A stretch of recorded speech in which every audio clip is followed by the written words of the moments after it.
만약에 대만 사태가 일어나면은 미중의 전선이 대만하고 한반도에 전선이 형성됩니다. 이건 뭐냐면은 미중에서의 최전선은 대만하고 한국이에요.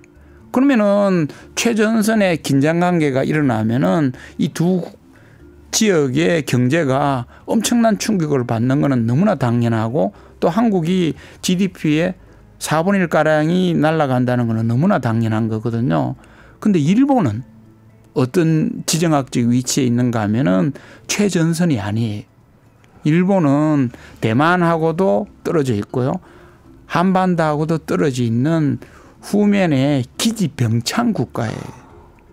그래서 전선의 긴장 관계가 형성되면은 대만하고 한국은 엄청난 디스카운트를 당하지만은 의외로 일본에서는 프리미엄이 발생할 수 있어요. 그래서 지금도 사실은 대만이나 한반도에는 경제적 디스카운트가 발생되고 일본은 지금 경제적 프리미엄을 일부 누리고 있거든요. 그래서 일본의 주가가 아주 좋고 부동산 투자가 일본에 몰려들고 하는 게 일본은 기지병창 국가로서의 프리미엄을 일부 누리고 있는 거고요. 한국하고 대만의 주가가 빠지는 거는 이 전선에서 일부 디스카운트가 발생하고 있는 거거든요. 얼마 전에 그 워렌 버핏이 굉장히 중요한 의사결정을 했어요. 그게 뭐냐 하면은 TSMC에 투자한 주식을 다 빼가지고 일본의 종합상사 주식에 엄청난 투자를 했거든요. 왜냐하면 TSMC는 앞으로 지정학적 디스카운트가 발생할 거기 때문에 TSMC 주식을 당연히 투자자라면 잘 팔았던 거죠. 그리고는 일본에 왜 종합상사 주식을 왕창 샀나 하면은 종합상사라고 하는 거는 병참 회사예요. 그래서 종합상사 주식을 왕창 사니까 워렌 버핏은 엄청나게 떼돈을 벌었고 일본 주가도 거기에 편성돼 가지고 지금 엄청나게 오르고 있는 거거든요. 이렇게 투자 전략에 있어서도 어느 나라에서 디스카운트가 발생하는지 어느 나라에서 프리미엄이 발생하는지를 보고 세계의 자금들이 흘러 들어가고 있는 거거든요. 그 일환으로 지금 최근에 일본의 주가가 오르고 부동산 투자 붐을 이루는 거는 이런 어떤 지정학적인 디스카운트 프리미엄으로 보면은 잘 해석할 수가 있는 거죠. 이런 어떤 전선 국가하고 기지 병창 국가의 지정학적 위치에 따라서 경제가 받는 충격은 각각 다른 거죠. 네, 오늘은 설 특집으로 2024년 경제 전망을 해보겠습니다. 신냉전 이후 국제 외교 관계에 대한 고민 없이 경제 얘기를 하기가 힘들어졌죠. 그래서 오늘 저희가 서울대학교 국제대학원 원장이신 김현철 교수님 모셨습니다. 안녕하세요. 안녕하세요. 자, 교수님 바로 여쭤보면 세계 경제를 전망할 때 요즘에 미중 갈등이 가장 얘기가 많이 나오는 것 같습니다. 어떻게 봐야 할까요? 예, 그 미중 갈등의 영향을 알아보기 위해서는요, 그 세계 경제가 크게 어떻게 흘러왔는지를 개관하는 게 굉장히 중요하거든요. 네. 그래서 원래는 미국하고 소련하고 냉전을 하다가 1991년에 이제 소련이 붕괴되면서 탈냉전으로 들어갔죠.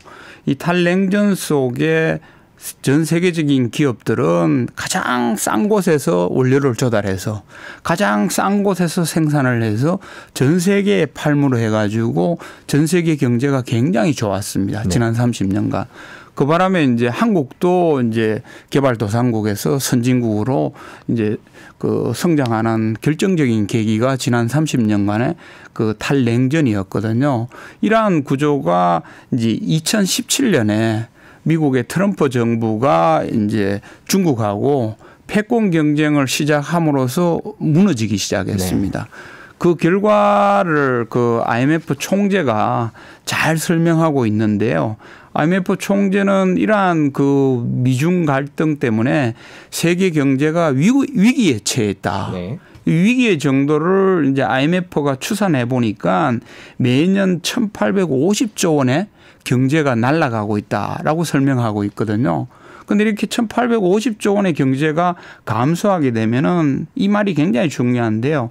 전 세계의 부유층들은 타격을 안 받지만은 중산층이나 저소득층, 저소득 국가는 엄청난 피해를 보고 있는 거죠. 네. 그래서 이렇게 우리 세계는 더 가난하고 덜 안전한 그런 세계로 몽유병 환자처럼 들어가고 있다라는 게 이 IMF 총재의 경고거든요.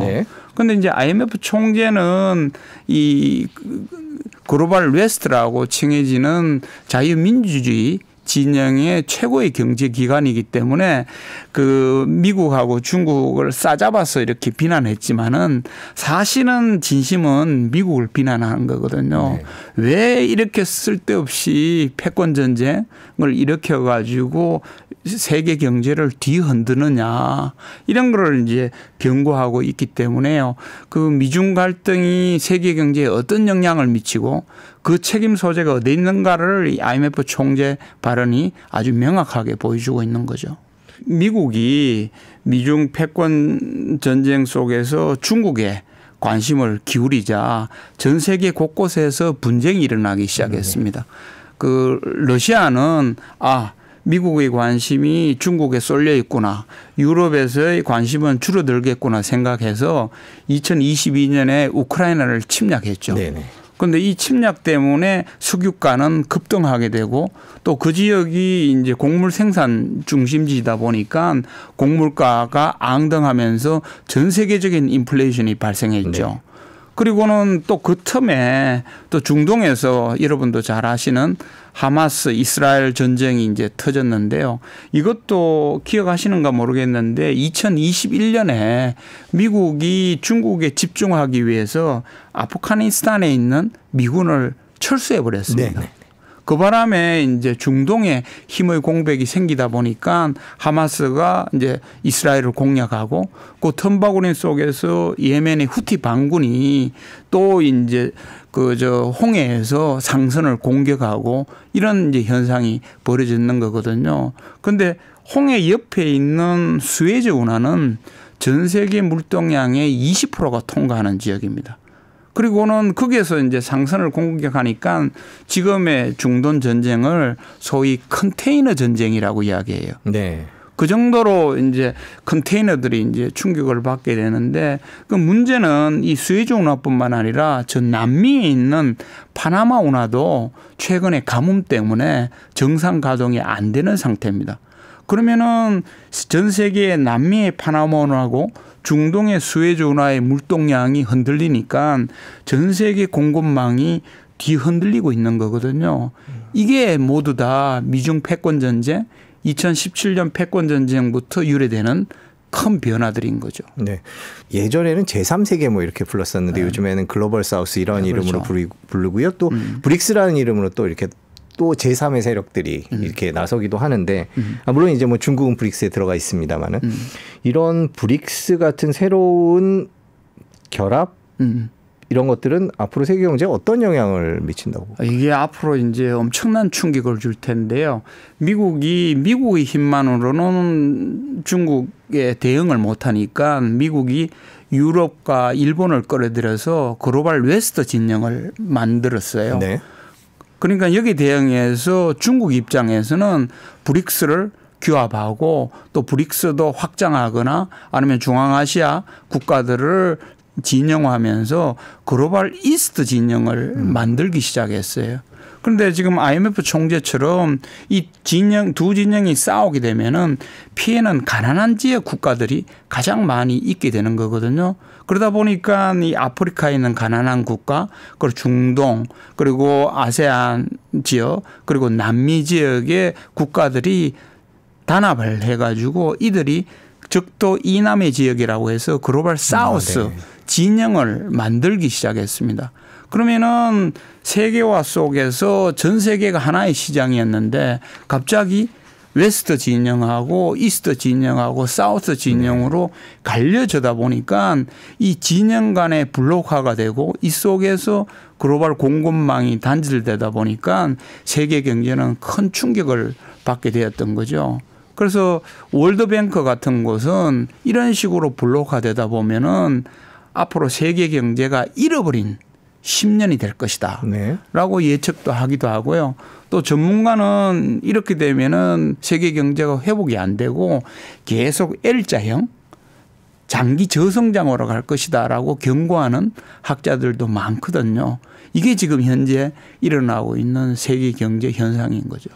추가로 하나 여쭤보고 싶은 게 그러면은 이렇게 블록화가 되면 세계 경제가 그렇게 된다라는 얘기는 활발하게 거래가 이루어지지 않을 가능성이 있다는 뜻인가요? 그렇죠. 예, 곳곳에서 삐걱거리고 단절이 일어나고 이렇게 이제 균열이 일어나기 시작하는 거죠. 그래서 그 탈냉전 시대 1990년대 이후에는 네. 전 세계가 하나의 시장이었기 때문에 글로벌 공급망이 굉장히 효율적으로 그렇게 움직였던 것이 글로벌 웨스트 블록, 글로벌 이스트 블록, 글로벌 사우스 블록으로 자꾸 블록화가 되고 깨지다 보니까 글로벌 공급망이 삐걱거리고 단절되고 비효율적으로 움직이기 시작하다 보니까 경제가 세계 경제가 어려워지고 있는 거죠. 아, 그렇군요.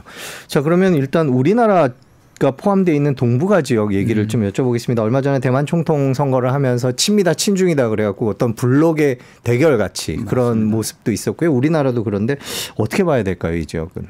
그 선거 자체만 보면은요, 그 민진당이 승리하게 되었는데 그때 이 중국과 미국의 움직임을 좀 유심히 봐야 됩니다. 네. 중국은 의외로 대만 선거에 적극적으로 개입을 안 했어요. 왜냐하면은 4년 전 총통 선거 때 홍콩에서 그 국가보안법 문제가 발생해 가지고 엄청난 저항을 겪었거든요. 그 저항의 반사이기 때문에 4년 전 총통 선거에서 민진당이 어부지리로 승리하는 그 사태가 있었기 때문에 이번 선거에서 이제 중국은 적극적으로 개입을 안 했고요. 미국도 한 발 떨어져 있습니다. 왜냐하면 미국도 11월에 대통령 선거이기 때문에 이번 선거가 끝나자마자 바이든은 대만의 독립을 지지하지 않는다라고 한 발 거리를 뒀거든요. 그런데 이게 굉장히 중요한 게 이 틈바구니에서 대만은 어떤 입장을 취하는가 하면은 오히려 대만은 굉장히 실용적인 국가입니다. 그래서 이 미중 사이에 균형 외교를 취하고 있어요. 이거는 이제 대만에서는 쌍점 전략이라고 하는데요. 안보적인 면에서는 미국의 점을 찍고 경제적인 면에는 중국의 점을 찍고 있는 거거든요. 왜냐하면은 대만이 의외로 중국 시장에서 시장 점유율 1위 국가입니다. 옛날에는 우리가 1위 국가였는데 지금은 대만이 1위 국가고요. 대만 국민들 중에 중국에서 사업을 하시는 분들이 100만 명이 넘어요. 그러니까 대만은 이 균형 외교를 통해서 쌍점을 찍고 있는 거죠. 이런 어떤 구조 때문에 이번 선거에는 큰 이변이 없었습니다. 그렇지만은 앞으로 이제 새로운 총통이 곧 취임하면서 아마 대중국 전략이라든지 대미국 전략을 발표할 겁니다. 그렇게 되면은 이제 중국이 또 거기에 대한 대응을 할 수가 있고 또 미국도 11월 대선 결과에 따라 가지고 대대만 정책이 흔들릴 수가 있는 거거든요. 그렇게 되면은 이제 동북아 정세와 또 동북아 경제에도 큰 영향을 줄 수가 있는 거죠. 만일에 그렇게 될 경우에는 이제 만일에 갈등이 더 커질 경우에는 한국이 피해를 본다. 뭐 그렇죠. 일본은 좋아질 수도 있다. 이런 얘기도 있고요. 타이완도 역시 여러 가지로 계산이 되는데 이 어떻게 전망을 해야 될까요? 그 조금 전에 말씀드린 것처럼 러시아 우크라이나 전쟁이라든가 그 중동 전쟁에서 사실은 중국하고 미국은 한 발 비켜져 있어요. 그렇지만은 대만 분쟁이나 대만 사태가 일어나면요, 이거는 중국의 이해에 직결되는 부분이고, 그리고 미국도 직결되는 부분이에요. 왜냐하면 반도체 이런 거는 그냥 대만이 전 세계의 핵심 국가이지 않습니까? 이렇게 만약에 대만의 어떤 침공이나 봉쇄나 사태가 일어나면은 그 러우 전쟁이나 준종 전쟁과는 완전히 판이한 정도로 세계 경제를 뒤흔들어 놓을 수가 있는 거거든요. 그런데 이때 우리 경제가 어떻게 될 건가를 생각하는 게 굉장히 중요합니다. 저는 이제 이중으로 저는 충격을 받을 거라고 생각하는데요.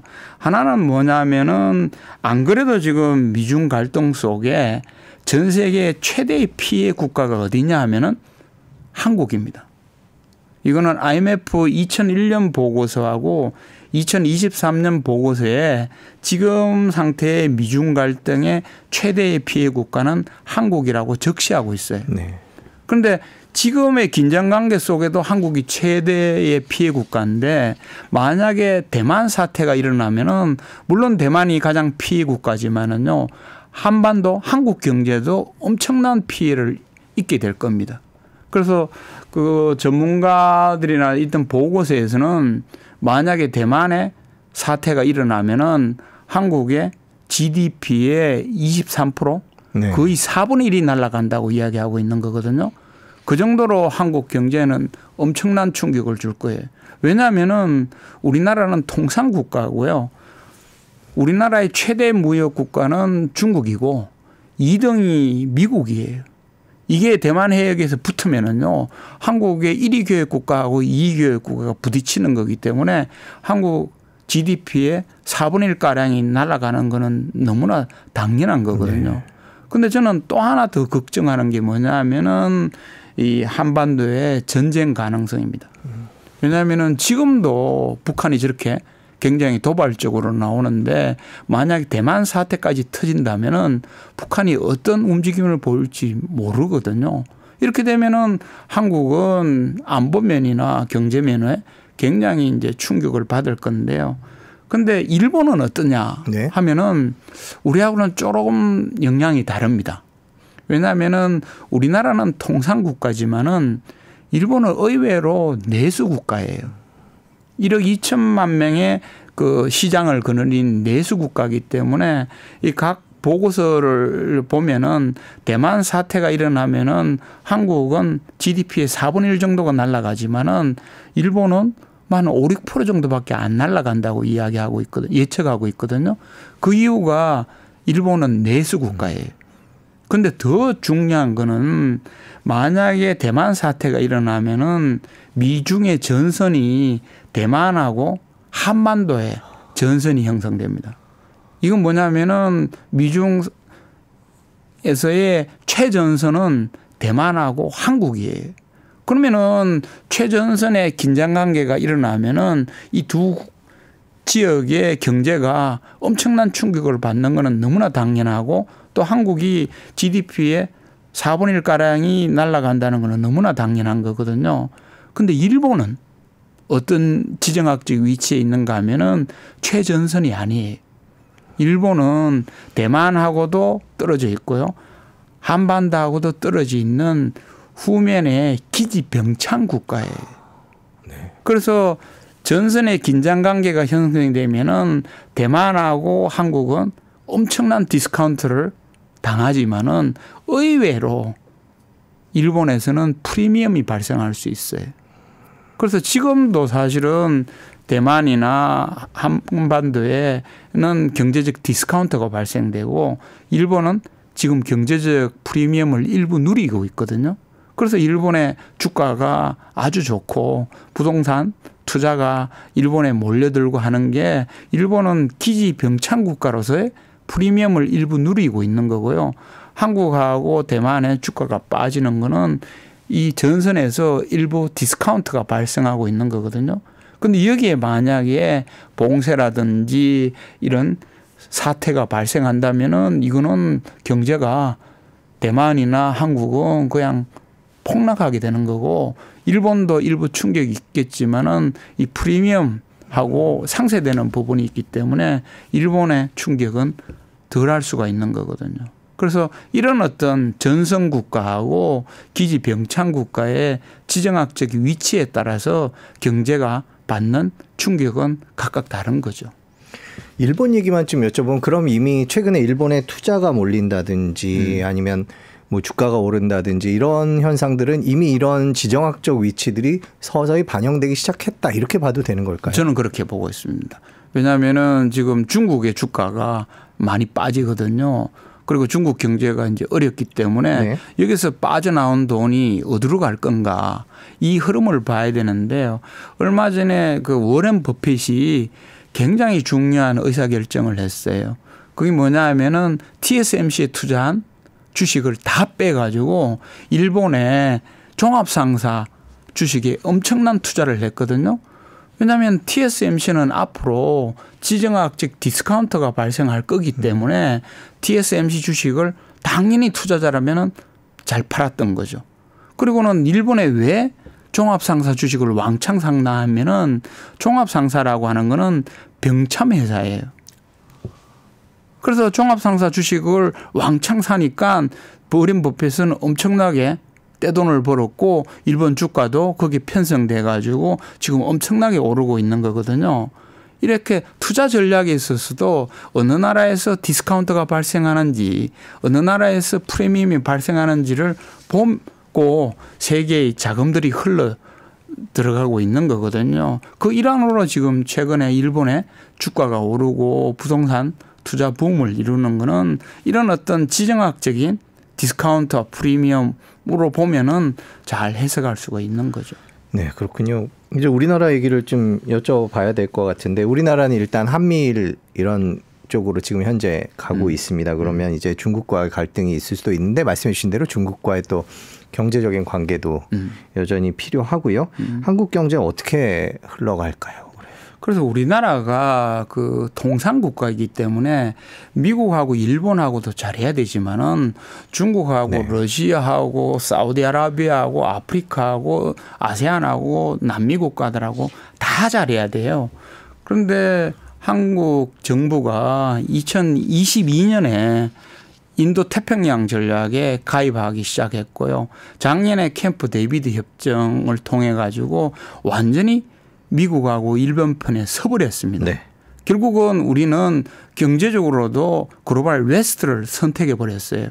그런데 문제는 글로벌 웨스트를 선택하더라도 글로벌 이스트나 글로벌 사우스하고도 잘해야 되는데 우리 정부는 글로벌 이스트의 핵심 국가인 중국에 대해서는 탈중국 선언을 해버렸고 또 대통령이 민감한 대만 문제에 언급하는 바람에 중국에서 애국 운동 그리고 한국 제품에 대한 그런 이제 불매 운동 이런 것들이 일어나기 시작한 거거든요. 그리고는 러시아도 사실은 러시아의 시장 점유율 1위 국가가 한국이었어요. 자동차도 현대자동차 넘버원이 있고요. 핸드폰도 TV도 삼성전자가 넘버원이었습니다. 그런데 제재의 영향이 있고 거기에 우리나라가 우크라이나 포탄 간접 지원 이런 게 있으면서 러시아에서 시장 점유율이 왕창 떨어졌거든요. 그래서 지금 우리는 경제에 일부 충격이 있는데 또 하나 재미난 건 뭐냐면요. 글로벌 사우스하고의 관계예요. 우리 작년에 이제 부산 엑스포에서 참담한 결과가 나왔는데 네. 이 구조도 글로벌 웨스트, 이스트, 사우스 구조를 보면은 금방 이해가 됩니다. 왜냐하면은 우리가 캠프 데이비드 협정 이런 걸 통해서 글로벌 웨스트에 들어가니까 부산 엑스포에서 글로벌 웨스트로부터 지지율을 받는 것은 너무나 당연하죠. 그런데 글로벌 이스트인 중국이나 이런 국가들은 한국이 글로벌 웨스트로 들어가 버렸기 때문에 한국을 지지하지 않고 사우디아라비아를 지지했던 거죠. 네. 그리고는 수많은 그 가난한 국가라든가 저개가 올 국가가 있는 글로벌 사우스는 사우디아라비아가 글로벌 사우스의 중심 국가예요. 그러면은 엑스포에서 한국을 지지할까요? 사우디아라비아를 지지할까요? 당연히 사우디아라비아를 지지하죠. 그래서 이런 어떤 세계적인 큰 블록화되는 구조를 보면은 부산 엑스포는 절대 이길 수 없는 그런 판세였는데 그 판세의 결과 그대로 뭐 119대 29인가요? 그런 참패 결과가 나온 거죠. 이것도 우리가 세계의 판도를 잘못 읽고 또 세계의 판도 속에 잘못된 선택을 한 그런 결과라고 저는 해석하고 있습니다. 네, 말씀해 주신 대로 우리나라 통상국가인데요. 진짜 올해 2024년 경제 전망을 지금 하고 있으니까요. 어떻게 해야 되고 또 어느 쪽 방향으로 가야 될까요? 그래서 우리 경제면만 보면은요. 네. 우리는 IMF 보고서와는 정반대의 선택을 해버렸어요. 그래서 저는 이제 학생들한테 이런 예를 듭니다. 예를 들어 그 엄마하고 아빠가 부부싸움을 했어요. 부부싸움을 하고 있는데 주변에서는 야, 아빠가 잘했다. 그리고 엄마가 이번엔 잘못했어. 막 이렇게 막 부추겨요. 그러면은 애한테 너는 아빠 편들래? 엄마 편들래? 아빠가 좋아? 엄마가 좋아? 라고 이야기하면은 현명한 애 같으면은요. 아, 나는 아빠, 엄마 다 좋아. 라고 이야기하거나 아니면은 그냥 대답을 안 하고 그냥 가만히 있겠죠. 네. 이게 소위 전략적 모성, 전략적 현명함입니다. 그런데 우리는 어떤 선택을 했는가 하면은 아빠가 좋아. 네. 라고 이야기를 해버렸어요. 그런데 사실은 용돈을 주는 사람은 아빠보다 엄마가 더 용돈을 많이 주고 있는 거거든요. 이 구조 속에 그냥 아빠가 좋아해버렸기 때문에 용돈도 이제 궁해지고 이제 이런 상황에 지금 한국이 처해져 있는 거거든요. 근데 이게 실물 경제에 그대로 나타나고 있습니다. 우리의 대중국 네. 수출이 작년에는 21%나 빠졌어요. 그러면은 미국의 수출은 그만큼 늘어났느냐 하면은요 4%밖에 안 늘어났어요. 근데 더 재미있는 건 뭐냐면요 일본하고의 수출이에요. 네. 우리는 이제 역사 문제를 양보해 주면은 일본하고 수출이 확 좋아리라고 생각했는데 오히려 작년에 대일본 수출이 5%나 빠져버렸어요. 네. 그러면은 중국에서 21% 빠지고 일본에서 5% 빠지고 미국에서만 4% 늘어나면은 작년에 수출의 손익계산서는 너무나 명약관하죠. 네.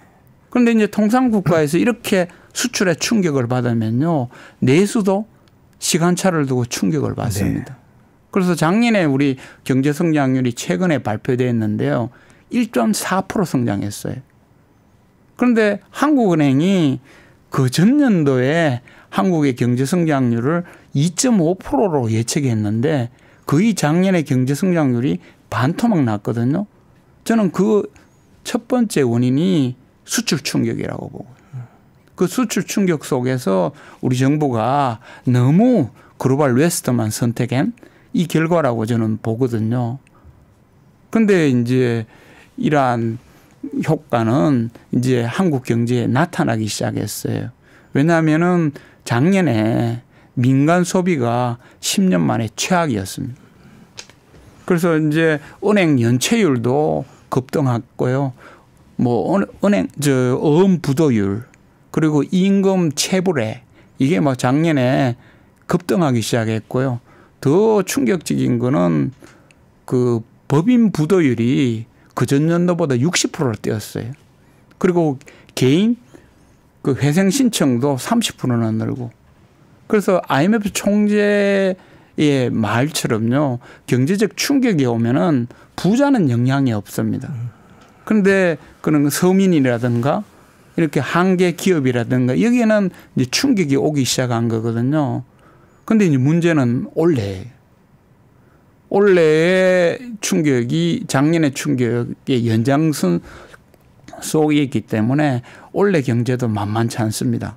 뭐 정부나 한국은행은 뭐 2.1%나 2.2%로 회복될 거라고 그렇게 예측하는데요.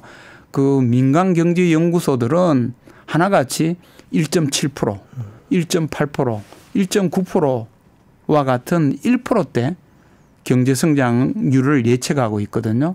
그러면은 우리가 1950년대부터 경제 성장을 이룩한 이후에 2년 연속 1%대 경제 성장률은 70년 만에 처음입니다. 이거는 한국 경제에 엄청난 충격을 줄 그런 일이거든요. 그래서 저는 정부한테 두 가지를 바라요. 하나는 뭐냐면은 글로벌 이스트하고 관계를 회복해야 돼요. 아, 네. 안보적으로는 글로벌 웨스트에 의존하더라도 뭐 대만의 쌍점 전략이나 아니면은 그런 어떤 그 균형 외교나 이런 걸 통해서 글로벌 이스트하고의 관계를 회복해야 됩니다. 그리고 또 하나는 내수를 적극적으로 부양해야 돼요. 특히 지금 충격을 받는 거는 한계 중소기업이라든가 소상공인 또 한계 가계 이런 쪽으로 지금 엄청난 충격을 받고 있기 때문에 이런 한계 기업이라든가 그 소상공인 가계에 대한 이 내수 부양을 통해 가지고 이들의 충격을 완화시켜 줘야지 그나마 우리가 뭐 2%대 성장을 이제 달성할 수 있을 거리라고 그렇게 저는 예측하고 있습니다. 네.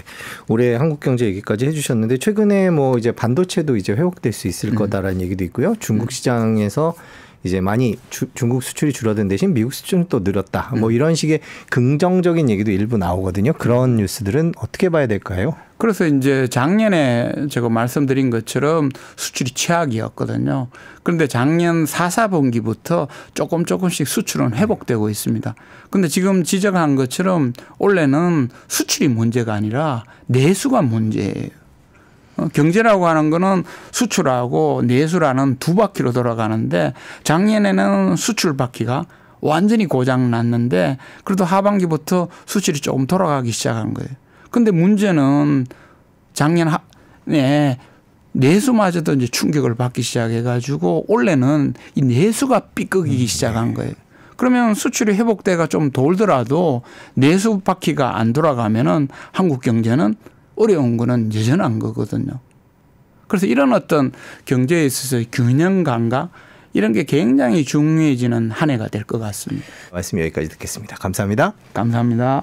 중국을 팔고 뭐 지금 일본을 넘어오는 부분들도 아까 말씀을 하셨는데 결국 이제 이 대만을 팔고 사실은 일본을 넘어오는 부분도 TSMC 때문에 언급이 됐었고 이게 되게 안타깝지만 지금 우리나라의 시각과는 좀 다르게 해외에서는 한국도 그 이슈가 있는 게 아니냐라는 얘기가 상당히 좀 있거든요. 그리고 이제 북한의 이제 도발 수준이 작년 말부터 지금 올해 초까지 계속 수위를 높여가고 있기 때문에 결국 지금 이렇게까지 한국이 뭐 좋을 건 없지만 이렇게까지 빠질 정도로 펀더멘탈이 나쁘냐라는 얘기는 계속 나오고 있거든요.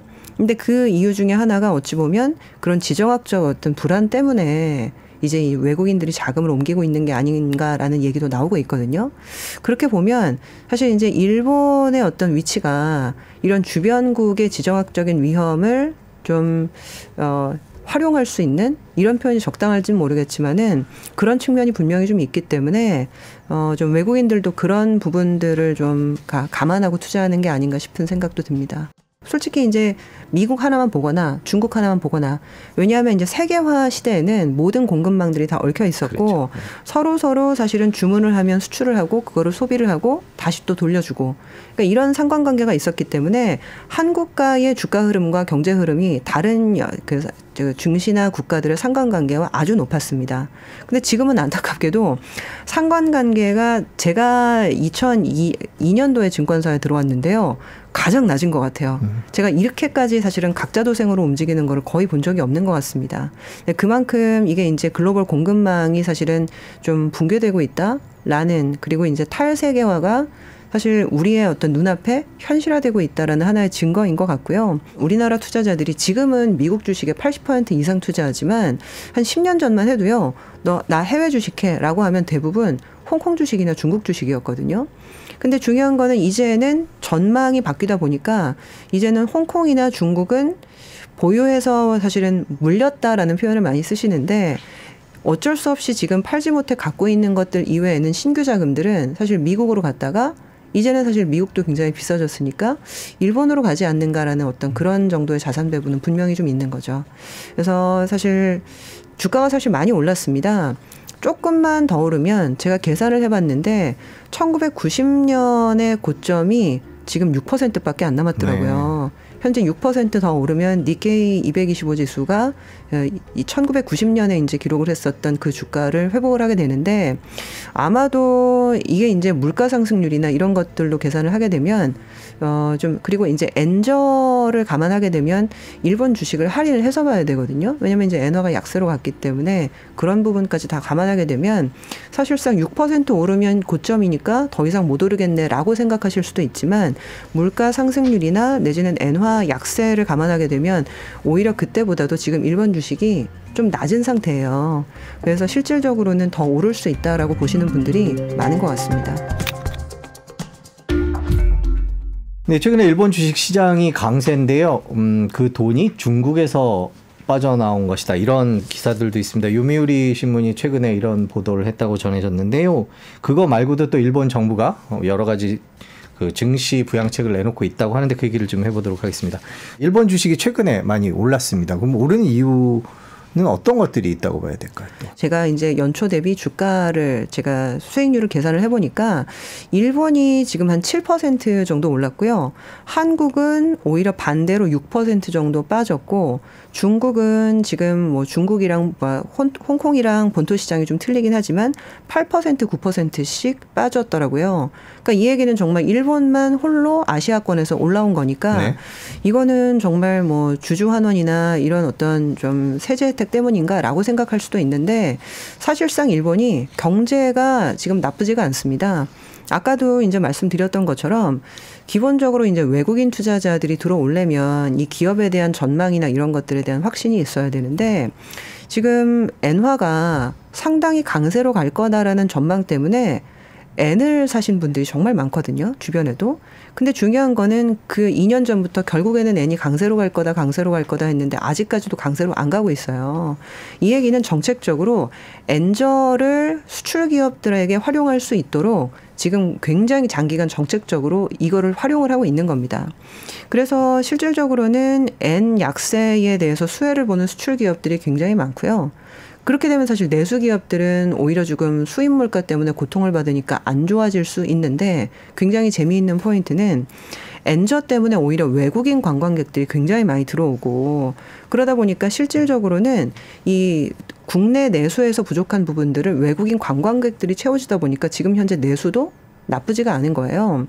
그러다 보니까 일본에 사실은 투자할 수 있는 여러 가지 방안들이 있을 텐데 가장 쉬운 부분은 사실은 증시, 주식일 거고요. 그러다 보니까 이제 외국인 투자자들도 이제 일본으로 중국을 팔고 이제 오는 흐름들이 생기고 있다. 그렇게 볼 수가 있겠죠. 자산 배분 측면에서도 그런 게 가능한 건가요? 사실은 일본은 이게 MSCI라고 해서 이제 글로벌 벤치마크 인덱스상 시장 분류가 있습니다. 그래서 일본은 선진국에 투자가 되어 있고요. 그리고 이제 신흥국에 중국과 한국이 있기 때문에 사실 중국을 팔고 일본에 가려면 신흥국을 팔고 선진국으로 넘어오는 자산 배분 결정을 해야 되는 거기 때문에 사실 이게 쉽지는 않거든요. 그래서 이제 뭐 일본이 이제 오르는 이유가 이제 중국 팔고 넘어온다라는 거는 100%는 아닐 거라고 보고 있고요. 근데 결과적으로는 이게 이제 중국 시장이 사실은 메인 시장으로 기능했던 게 거의 10년이 넘었습니다. 대부분 우리나라 투자자들이 지금은 미국 주식에 80% 이상 투자하지만 한 10년 전만 해도요. 나 해외 주식해라고 하면 대부분 홍콩 주식이나 중국 주식이었거든요. 근데 중요한 거는 이제는 전망이 바뀌다 보니까 이제는 홍콩이나 중국은 보유해서 사실은 물렸다라는 표현을 많이 쓰시는데 어쩔 수 없이 지금 팔지 못해 갖고 있는 것들 이외에는 신규 자금들은 사실 미국으로 갔다가 이제는 사실 미국도 굉장히 비싸졌으니까 일본으로 가지 않는가라는 어떤 그런 정도의 자산 배분은 분명히 좀 있는 거죠. 그래서 사실 주가가 사실 많이 올랐습니다. 조금만 더 오르면 제가 계산을 해봤는데 1990년의 고점이 지금 6%밖에 안 남았더라고요. 네. 현재 6% 더 오르면 니케이 225 지수가 1990년에 이제 기록을 했었던 그 주가를 회복을 하게 되는데 아마도 이게 이제 물가 상승률이나 이런 것들로 계산을 하게 되면 좀 그리고 이제 엔저를 감안하게 되면 일본 주식을 할인을 해서 봐야 되거든요. 왜냐하면 이제 엔화가 약세로 갔기 때문에 그런 부분까지 다 감안하게 되면 사실상 6% 오르면 고점이니까 더 이상 못 오르겠네라고 생각하실 수도 있지만 물가 상승률이나 내지는 엔화 약세를 감안하게 되면 오히려 그때보다도 지금 일본 주식이 좀 낮은 상태예요. 그래서 실질적으로는 더 오를 수 있다라고 보시는 분들이 많은 것 같습니다. 워렌 버핏 얘기를 해주셨는데 TSMC 빼서 일본 무역상사 샀다 그래갖고 그게 일본이 지정학적 수혜를 받고 있는 거다라는 분석이 그때도 나왔고 지금 또 주가가 그렇게 오르고 나니까 앞으로도 그렇게 되지 않겠냐, 미중 갈등이 더 심해지면. 그런 일본의 지정학적 수혜론에 대해서는 어떻게 생각하세요? 일정 부분은 좀 맞는 것 같습니다. 이게 이제 중국을 팔고 뭐 지금 일본을 넘어오는 부분들도 아까 말씀을 하셨는데 결국 이제 이 대만을 팔고 사실은 일본을 넘어오는 부분도 TSMC 때문에 언급이 됐었고 이게 되게 안타깝지만 지금 우리나라의 시각과는 좀 다르게 해외에서는 한국도 그 이슈가 있는 게 아니냐라는 얘기가 상당히 좀 있거든요. 그리고 이제 북한의 이제 도발 수준이 작년 말부터 지금 올해 초까지 계속 수위를 높여가고 있기 때문에 결국 지금 이렇게까지 한국이 뭐 좋을 건 없지만 이렇게까지 빠질 정도로 펀더멘탈이 나쁘냐라는 얘기는 계속 나오고 있거든요. 근데 그 이유 중에 하나가 어찌 보면 그런 지정학적 어떤 불안 때문에 이제 이 외국인들이 자금을 옮기고 있는 게 아닌가라는 얘기도 나오고 있거든요. 그렇게 보면 사실 이제 일본의 어떤 위치가 이런 주변국의 지정학적인 위험을 좀 활용할 수 있는 이런 표현이 적당할지는 모르겠지만은 그런 측면이 분명히 좀 있기 때문에 좀 외국인들도 그런 부분들을 좀 감안하고 투자하는 게 아닌가 싶은 생각도 듭니다. 사실은 경제가 좋은 거지 뭐 아주 화랑이냐라고 보면 사실 그런 거는 아닐 수도 있는데요. 결과적으로는 이런 흐름들이 얼마나 이어질 건지 그리고 이제 중국 증시에서 사실은 일본으로 가는 그런 자산 배분적인 흐름이 얼마나 더 이어질 건지 그거를 좀 판단해야 되는데 지금 뭐 보시게 되면 기시다 내각이 기본적으로 지금 지지율이 좋지가 않아서 계속적으로 좀 고전을 하고 있다라는 얘기를 상당히 좀 많이 하고 있습니다. 근데 어찌 보면 지금 그래서 이런 조치들이 더 강하게 나온다라는 얘기가 있어요. 아시겠지만 올해 초에 그 노토반도라고 해서 일본에서 큰 지진이 있었습니다. 네. 뭐 도쿄나 이런 어떤 큰 대도시는 아니었지만 사실상 일본은 내진 설계가 굉장히 잘 돼 있는 국가로 아주 유명한데 사실상 굉장히 이제 고령화가 많이 진행이 되면서 그런 내진 설계에 취약했던 몇 개 지역이 있어요. 근데 그 중에 하나가 공교롭게도 이 노토반도 지역이었는데 거기에서 이제 지진이 나면서 이게 이제 사회적으로 많이 이슈화가 됐습니다.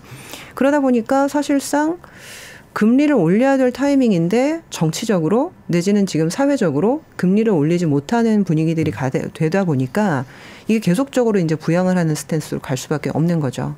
그래서 저는 아직 뭐 100% 예측하기는 좀 어렵지만 이러한 부양책이 의외로 이런 정치적인 내지는 어떤 지진까지 일어난 어떤 자연재해 때문에 계속 될 수밖에 없는 좀 그런 동력을 얻은 측면이 있기 때문에 당분간은 좀 등락은 있겠지만 우상향하는 트렌드가 꺾이지는 않지 않을까 이런 생각을 좀 하고 있습니다. 개인 투자자들을 일본 정부는 어떤 식으로 독려를 하고 있는 건가요? 네, 일단은 뭐 상당히 다양한 부분이 있는데요. 2024년 지금 1월부터는 이 새로운 지금 세제 혜택이 생겼습니다. NISA라고 해가지고요. 이제 우리나라에도 ISA 계좌가 있는데 이제 니폰 ISA라고 해서 이 세제 혜택이 생겼는데 이 세제 혜택이 과거에도 있었긴 있었습니다. 일본은 아시겠지만 이제 우리나라는 지금 주식 투자를 했을 때 아직까지 대주주가 아닌 이상은 양도 차익에 과세를 하지 않거든요. 근데 일본은 지금 20% 세율로서 양도 차익에 대해서 과세를 하고 있는 부분이 있었는데 이 부분을 뭐 많이 지금 비과세 한도를 늘려줬습니다. 그래서 이 ISA 계좌를 만들어서 연간 이 납입 금액에 대해서 예전에는 이 납입 금액의 그 적립식은 40만 엔 그리고 이제 일반 그 투자 같은 경우는 120만 엔까지만 지금 비과세를 해줬었는데 이번에 제도를 좀 손을 보면서 적립식은 40만 원에서 120만 엔으로 3배나 지금 비과세 규모를 늘려줬고요. 그리고 이제 성장 투자라고 해서 이 성장형에 대한 어떤 좀 묶음 지수가 있는데 이 부분에 대해서는 240만 엔. 그러니까 이제 기존보다 2배나 늘려가지고 사실 이 비과세를 받을 수 있는 한도를 굉장히 늘린 거죠. 그리고 상당히 좀 놀라운 거는 이거를 이제 매년 쌓아가면 평생 이제 비과세 한도가 새로 설정이 되는데 1,800만 엔. 그러니까 이제 우리나라 돈으로 하게 되면 환율 뭐 1,000원 정도 계산하게 되면 1억 8천만 원 정도는 평생 비과세를 하겠다라고 얘기를 한 거죠. 근데 이게 상당히 좀 파괴력이 있었던 게 지금 아직까지 아까 말씀드렸던 대로 일본은 마이너스 금리라는 얘기죠. 근데 그럼에도 불구하고 상당히 일본 투자자들이 보수적이기 때문에 예금에, 은행 예금에 상당히 많이 묶여 있었습니다. 그런데 이게 사실은 증시도 지금 좋은 상황에서 이러한 어떤 비과세 혜택까지 늘린다고 하니까 은행 예금에 묶여 있었던 돈들이 지금 계속 증시로 오고 있는 상황이고요. 이런 부분들이 일단은 첫 번째 증시에 물꼬를 텄다라고 보고 있고요. 그리고 두 번째는 상당히 좀 재미있는 게 그럼 세제 혜택만으로 이제 증시가 좋아질 수는 없기 때문에 여러 가지 강도로 작년부터 정책을 많이 내놓고 있는데 최근에 지금 우리나라도 지금 PBR 1배 이하의 상장사들한테는 좀 이 주가 부양에 대한 좀 계획서 내지는 좀 계획 같은 것들을 받겠다 이렇게 얘기를 했는데 사실 이거를 일본이 먼저 했었습니다. 그래서 이제 기업 밸류업 프로그램이라고 해가지고 지금 일본 거래소 그리고 이제 금융청 등에서는 PBR 1배 이하, 그러니까 장부가치 1배 이하에 거래되는 기업들한테는 왜 이렇게 거래가 되는지, 그리고 이제 앞으로는 이 부분들을 해소하기 위해서 어떤 조치를 할 건지. 그래서 이런 계획을 받아서 만약에 이런 계획이나 내지는 이행 상태가 미비하면 실제 그 인덱스 포함되는 부분에서 지금 탈락을 할 수도 있도록 어떻게 보면 좀 강제 조항 같은 걸 만들어 놨거든요. 그러다 보니까 지금까지 주가 부양에 좀 게을렀었던 기업들, 그리고 이제 주가가 굉장히 낮았던 기업들은 정부에서 이런 식으로 약간 관제 주도로 하다 보니까 주가 이제 부양을 안 할 수가 없게 되는 거죠. 그래서 작년에 이제 한 여름부터 가을까지 어떤 일들이 많이 일어났냐면 일본은 우리나라랑 달리 주식을 살 때요. 한 주를 살 수 없고요. 100주 단위로 사야 됩니다. 그래서 이제 100주 단위로 사야 되다 보니까 이게 이제 뭐 한 주, 두 주 소액 투자가 불가능한데 중요한 거는 이제 기업들 한 주의 주가가 굉장히 싸면 뭐 100주 사는 거 큰 문제가 없죠. 예를 들면 뭐 주식 하나에 이제 1,000원이면 100주면 10만 원이니까 뭐 이제 10만 원 한 주 산다라고 생각하고 살 수 있는데 중요한 거는 일본 기업들이 정말 전통이 몇십 년, 뭐 100년 이상 된 기업들이 많아서 주식이 아주 비싼 경우가 꽤 있습니다. 그러니까 우리나라 돈으로 한 몇백만 원 정도 되는 주식들이 많거든요. 근데 아시겠지만 이제 몇십만 원, 몇백만 원 되는 주식들은요. 100주 단위로 살려면 한 번 살 때 거의 한 몇천만 원, 그리고 1억 이상의 돈이 있어야 됩니다. 그러다 보니까 이게 개인 투자자들이 증시로 오도록 여러 가지 제도 활성화를 하고 있는데 기본적으로 너무 주가 단위가 비싸다 보니까 살 수가 없는 거예요. 그래서 작년 여름에 NTT라고 이제 일본의 이제 굉장히 유명한 통신회사죠. 25대 1로 주식 분할을 했습니다. 그래서 주가 단위를 좀 싸게 만들어가지고 많은 젊은 투자자들이 우리 NTT를 살 수 있도록 하겠다.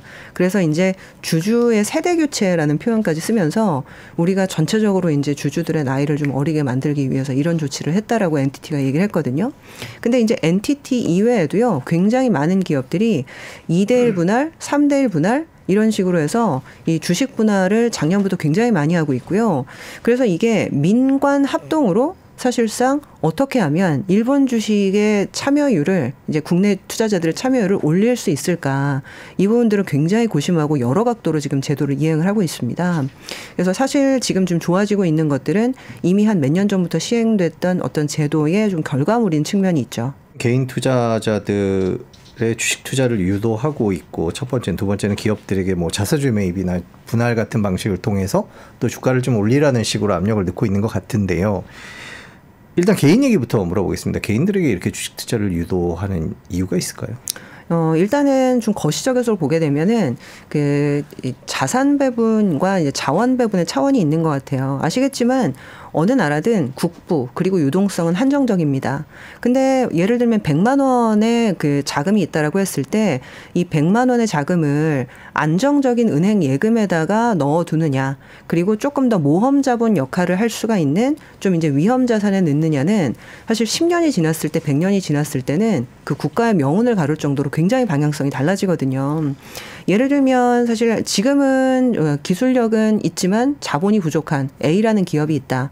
그러면 그 기업은 사실상 은행 대출을 하거나 내지는 주식시장에서 자금 조달을 하거나 어떤 방식으로든 자금을 조달을 해서 기업을 운영한 다음에 성장을 시켜야 되거든요. 근데 모든 돈들이 은행 예금에만 들어가 있으면 사실상 주식 시장에서 자금 조달을 하기가 굉장히 어렵고, 자금 조달을 한다라고 해도 예를 들면 PER 한 10배의 자금 조달하는 것과 PER 20배의 자금 조달하는 거는 자금의 조달 규모에서 2배 이상 차이가 나거든요. 그래서 대부분의 기업들이 기왕이면 나스닥에 가서 상장을 하고 싶다라고 얘기를 하는 이유가, 나스닥은 기본적으로 상장되는 어떤 PER, 거래되는 어떤 밸류에이션의 규모 자체가 틀리기 때문에 대부분 그 시장에 가고 싶어 하는 거거든요. 그래서 어찌 보면 지금 현재 단순히 개인 투자자들의 어떤 복지, 그리고 어떤 후생 이런 부분을 위해서 이런 제도적인 그 뭐 좀 변화를 주고 있다라고 하기보다는 결국에는 일본에 잠겨 있었던 돈들 이것들을 움직여서 일본 기업과 내지는 경제의 활력을 높이겠다라는 어떤 장기적인 플랜이 있는 거죠. 그래서 지금 현재 위험 자산 그리고 모험 자산에 대한 투자를 독려하기 위해서 이러한 것들을 하고 있다. 이렇게 보시면 될 것 같습니다. 또 기업들을 또 상대로 해서 여러 가지 주가 부양이라든지 이런 조치를 취하도록 하는 이유는 또 뭐라고 봐야 될까요? 기본적으로 사실 자금이 움직일 때 개인 투자자들도 바보가 아니거든요. 그러다 보니까 실제로 사실은 투자를 하려고 하는데 기업들이 움직이지 않는 거를 보면 내가 투자를 사실 하려고 하는데 기업들은 이거를 이제 협조하는 분위기가 없다라고 하면 결과적으로는 이런 제도가 시행은 했어도 도루묵이 될 수밖에 없거든요. 그러다 보니까 이제 기업들한테도 인센티브를 약간 주는 거죠. 개인 투자가 늘어났을 때 실질적으로 너네가 자금 조달하기도 굉장히 어렵게 쉬워질 거고 그리고 정부도 이런 어떤 제도적인 부분들을 잘 따라준다면 어떤 식으로든 인센티브를 주겠다라는 어떤 그런 커뮤니케이션이 잘 되고 있는 것 같아요. 그래서 이제 기업들 같은 경우에도 최근에 이제 개인 주주들이 늘어나는 방향으로 지금 이렇게 움직이기 위해서 기업 분할을 한다라고 말씀을 드렸잖아요. 근데 예전에는 이제 뭐 60대, 70대 때 이제 그 사셨던 이제 나이 많은 주주들 그런 주주들은 사실 움직이질 않아요. 사고 팔지도 않습니다. 그러다 보니까 주가가 굉장히 낮게 거래가 되거든요. 근데 이제 20, 30대 주주들은요. 거래도 활발하게 하고 그리고 아닌 것 같으면 오히려 주주 제한 같은 것도 하고 최근에는 행동주의나 이런 흐름들도 굉장히 많기 때문에 A라는 기업이 어떤 사업부에 투자했는데 이게 아닌 것 같다. 지금 이 사업은 전반적으로 전망이 안 좋으니까 이 사업이 아니라 다른 분야에 투자를 해야 된다라는 어떤 적극적인 목소리를 내는 경우들이 있는데 어떻게 보면 이제 그런 것들을 또 유도하고 활용을 하는 어떤 방도로도 쓰고 있는 거죠. 그래서 지금 사실 아베노믹스라고 해서 이제 2011년도부터 시행됐던 여러 가지 세계의 화살들 어찌 보면 이제 엔저 그리고 저금리 그리고 이제 주주 행동주의 이 모든 것들이 지금 한 10년간의 어떤 누적되는 결과물로 지금 표출이 되고 있는 것이 주가가 아닌가 이런 생각이 듭니다. 중국 얘기를 좀 해보겠습니다. 그럼 중국에서는 자금이 얼마나 이탈하고 있는 건가요? 사실 뭐 규모를 정확하게 이제 추산하기는 어려운데요. 보통 이제 중국에 투자할 때 비이클들이 있습니다. 그러니까 이제 펀드로 투자할 수도 있고 ETF로 투자할 수도 있는데 이제는 일반 펀드보다는 ETF, 특히 이제 이머징 ETF를 통해서 많이 투자를 했었거든요. 근데 이제 이머징 ETF 쪽에서는 이미 한 3년 전부터 본격적으로 자금이 이탈을 했었고요. 그리고 이제 코로나가 끝나서 이제 마스크 벗고 경제 재개한다 그래서 작년은 좀 들어오지 않을까라는 기대가 있었어요. 근데 결과적으로 작년에도 거의 안 들어왔고요. 오히려 잠깐 모멘텀이 있다가 또 빠져나갔습니다. 그래서 실질적으로는 지금 뭐 계속 빠져나가고 있는 상황이고요. 근데 이제 앞으로도 이게 이제 돌아오려면 단순한 어떤 경제 회복이나 이런 문제가 아니라 미중 갈등이라는 자체가 좀 원복이 돼야 되는데 트럼프가 차기 대통령이 된다는 얘기도 좀 있고 그리고 이제 바이든도 사실은 재선이 될 수 뭐 있을지 뭐 지켜봐야 되겠지만 기본적으로 민주당도 그렇게 중국에 우호적이진 않기 때문에 좀 이런 구도가 바뀌기는 쉽지 않다는 얘기가 상당히 많죠. 미중 갈등에 따른 불안감 때문에 외국 투자 자본들이 중국에서 빠져나온다 이렇게 정리를 해도 될까요? 중국은 최근에 이제 헝다가 홍콩 법인에서 이제 파산을 지금 신청을 받았고요. 근데 이제 이 이슈가 헝다에서 끝날 것이냐? 아니면 지금 뭐 비구의위원이라든지 지금 대기하고 있는 줄줄이 다른 업체들 그 회사들까지 영향을 줄 것인가를 지금 살펴봐야 되는 시점인 것 같아요. 네. 그래서 이제 외국인들은 지금 현재 부동산 문제의 심각성을 생각보다 좀 크게 보고 있는 것 같고요. 예를 들면 얼마 전에 지금 중국이 50bp 지준율 인하를 또 했습니다. 그래서 이제 지준율 인하를 하는 걸 보고서 이게 올해는 부양이 없다라고 했는데 최근 다보스 포럼에서는 그렇게 얘기를 했었거든요. 부양을 안 할 것처럼. 네. 근데 이제 갑자기 그 다보스 포럼에서 그렇게 얘기한 이틀 후에 지준율 인하를 하는 걸 보고서 마음이 바뀌었나 보다라는 생각을 많이 했었어요. 사람들이. 근데 정말 하루 반짝 오르고 또 빠지더라고요. 그러니까 이런 것들을 보면 이게 이제 언발의 오줌누기라는 표현이 있는데 이 지준율을 조금 내리고 금리를 조금 내려서는 사실은 될 수준이 아니다. 지금 부동산 이 경기 하강이 굉장히 심각하다라는 우려들이 좀 있는 것 같습니다.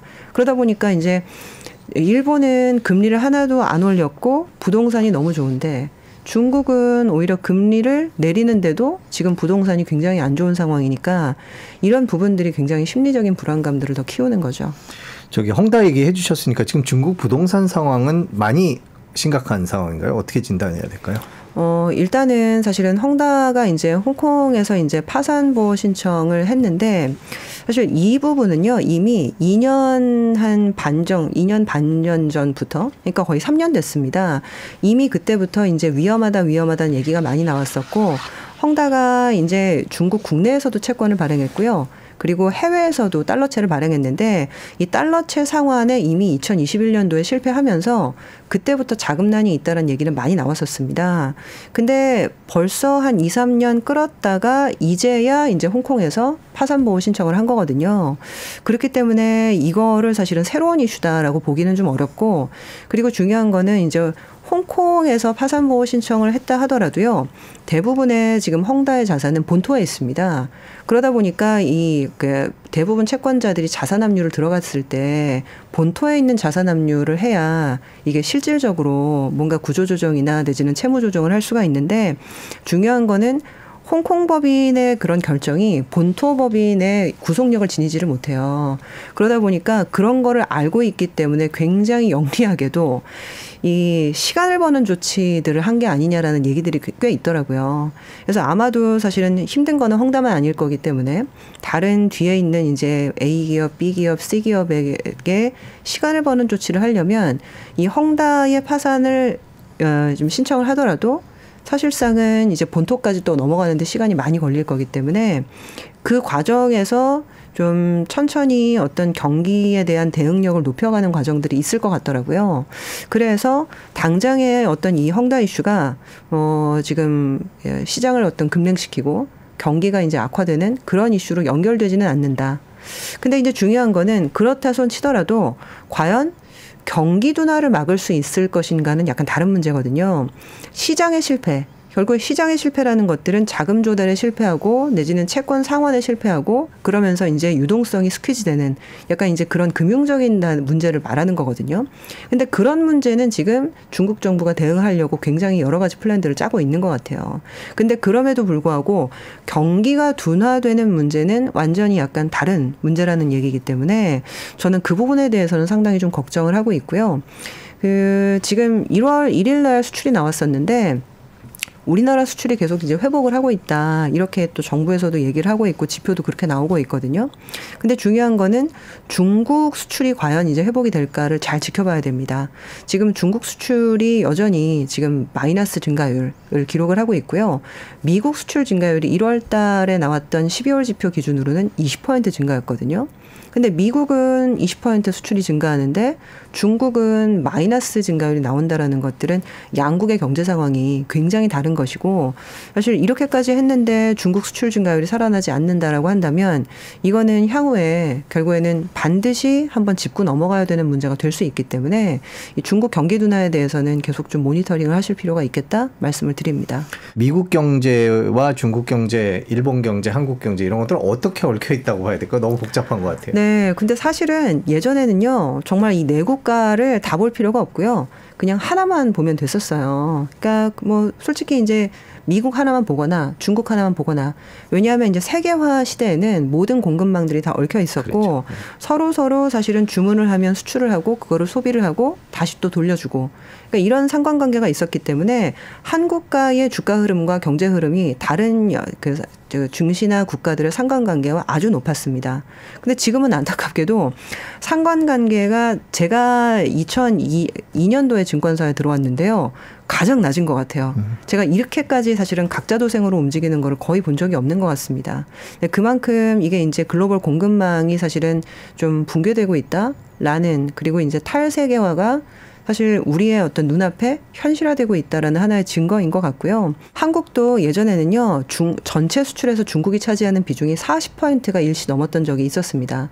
근데 지금은 제가 그 정확한 수치는 기억이 안 나는데 30% 약간 밑으로 떨어지기도 했어요. 그래서 중국의 영향력이 예전보다는 많이 줄었습니다. 근데 그렇다 손 치더라도 20%대 후반의 증가의 비중이 절대 작은 건 아니거든요. 그러다 보니까 사실상 영향을 안 받을 수는 없고, 근데 이제 중국과의 교역 비중이 일본과 사실은 미국은 교역은 많이 해도 전체 GDP나 나라 규모에 비해서는 사실 적을 수도 있거든요.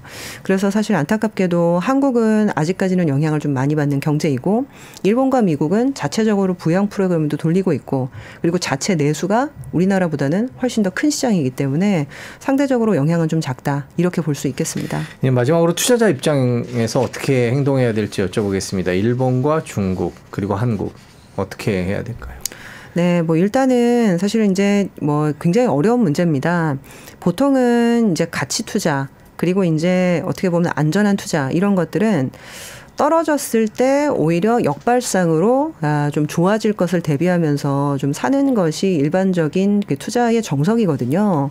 근데 이제 지금은 이제 사실은 싼 가격 자체가 싸진 이유가 있는 거죠. 어찌 보면 그 뒷배경에는 이 지정학적인 어떤 변화, 그리고 이것이 어찌 보면 40년 만에 일어나는 굉장히 큰 변화이기 때문에 그러한 어떤 대세를 거스르는 상황에서 가치 판단이나 밸류에이션이 작동을 할 수 있을까? 그러니까 이런 고민을 항상 좀 하게 됩니다. 그래서 어찌 보면 이제 그 궁즉통이라고 해서 어려울수록 정책이 나오는 경우도 있기 때문에 중국이 현재 이제 우리 홍콩 ELS 상환도 상당히 좀 문제가 되고 있고, 그리고 현재 헝다나 사실은 비구이안 같은 부동산 문제도 지금 상당히 심각한 상황으로 흘러가고 있기 때문에 올해 경기 부양 정책이 나올 가능성이 저는 상당히 좀 높아졌다라고는 보고 있어요. 근데 중요한 거는 지금 현재 미중 갈등이라든지 이러한 어떤 탈세계화 흐름을 거스를 정도의 대규모 경기 부양은 사실상은 어렵기 때문에 어찌 보면 큰 추세에서는 지금의 흐름을 바꾸기는 좀 어렵지 않을까. 그래서 달라진 어떤 환경에 좀 적응해야 되는 것이 투자자들의 지혜인 것 같다, 이렇게 말씀드리겠습니다. 일본은 저는 사실 좀 많이 오르긴 했는데 그래도 나쁘진 않은 것 같아요. 그러니까 왜 그렇게 좀 생각을 했냐면 작년에는 일본 증시를 봤을 때 대부분 반도체 주식이 선두에 많이 섰었습니다.